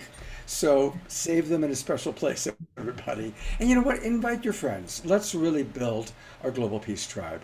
We're going to do a lot more collaboration with SoulSearch. And of course, I'll be collaborating again with Tanjila tomorrow on the Sacred Sunday show. Where is she? There she is, that bright light. Tanjila, thank you so much for coming on and bringing Raquel and Nicole with you. Oh, thank you so much for having us. It's always amazing to be with the Global Peace Tribe community. We love you guys, and I love feeling all of the energy and the excitement and the real feeling of family that we are, and that we're continuing to create and grow together. And so I just love seeing everyone on here, seeing all of the comments on the chat, and thanks so much to Nicole and Raquel for joining us as well. And I'm just really excited to keep sharing with all of you guys, and also, bringing in more and more of our SoulSearch family, to meet you all and for you all to meet one another, and, just keeping this going and growing. So thank you. Absolutely. We will continue to keep it growing. Thank you, everybody. Share it out with your friends. Hope to see you all tomorrow morning. Have a beautiful weekend. God's blessings, everybody. Bye. Good night. Good night.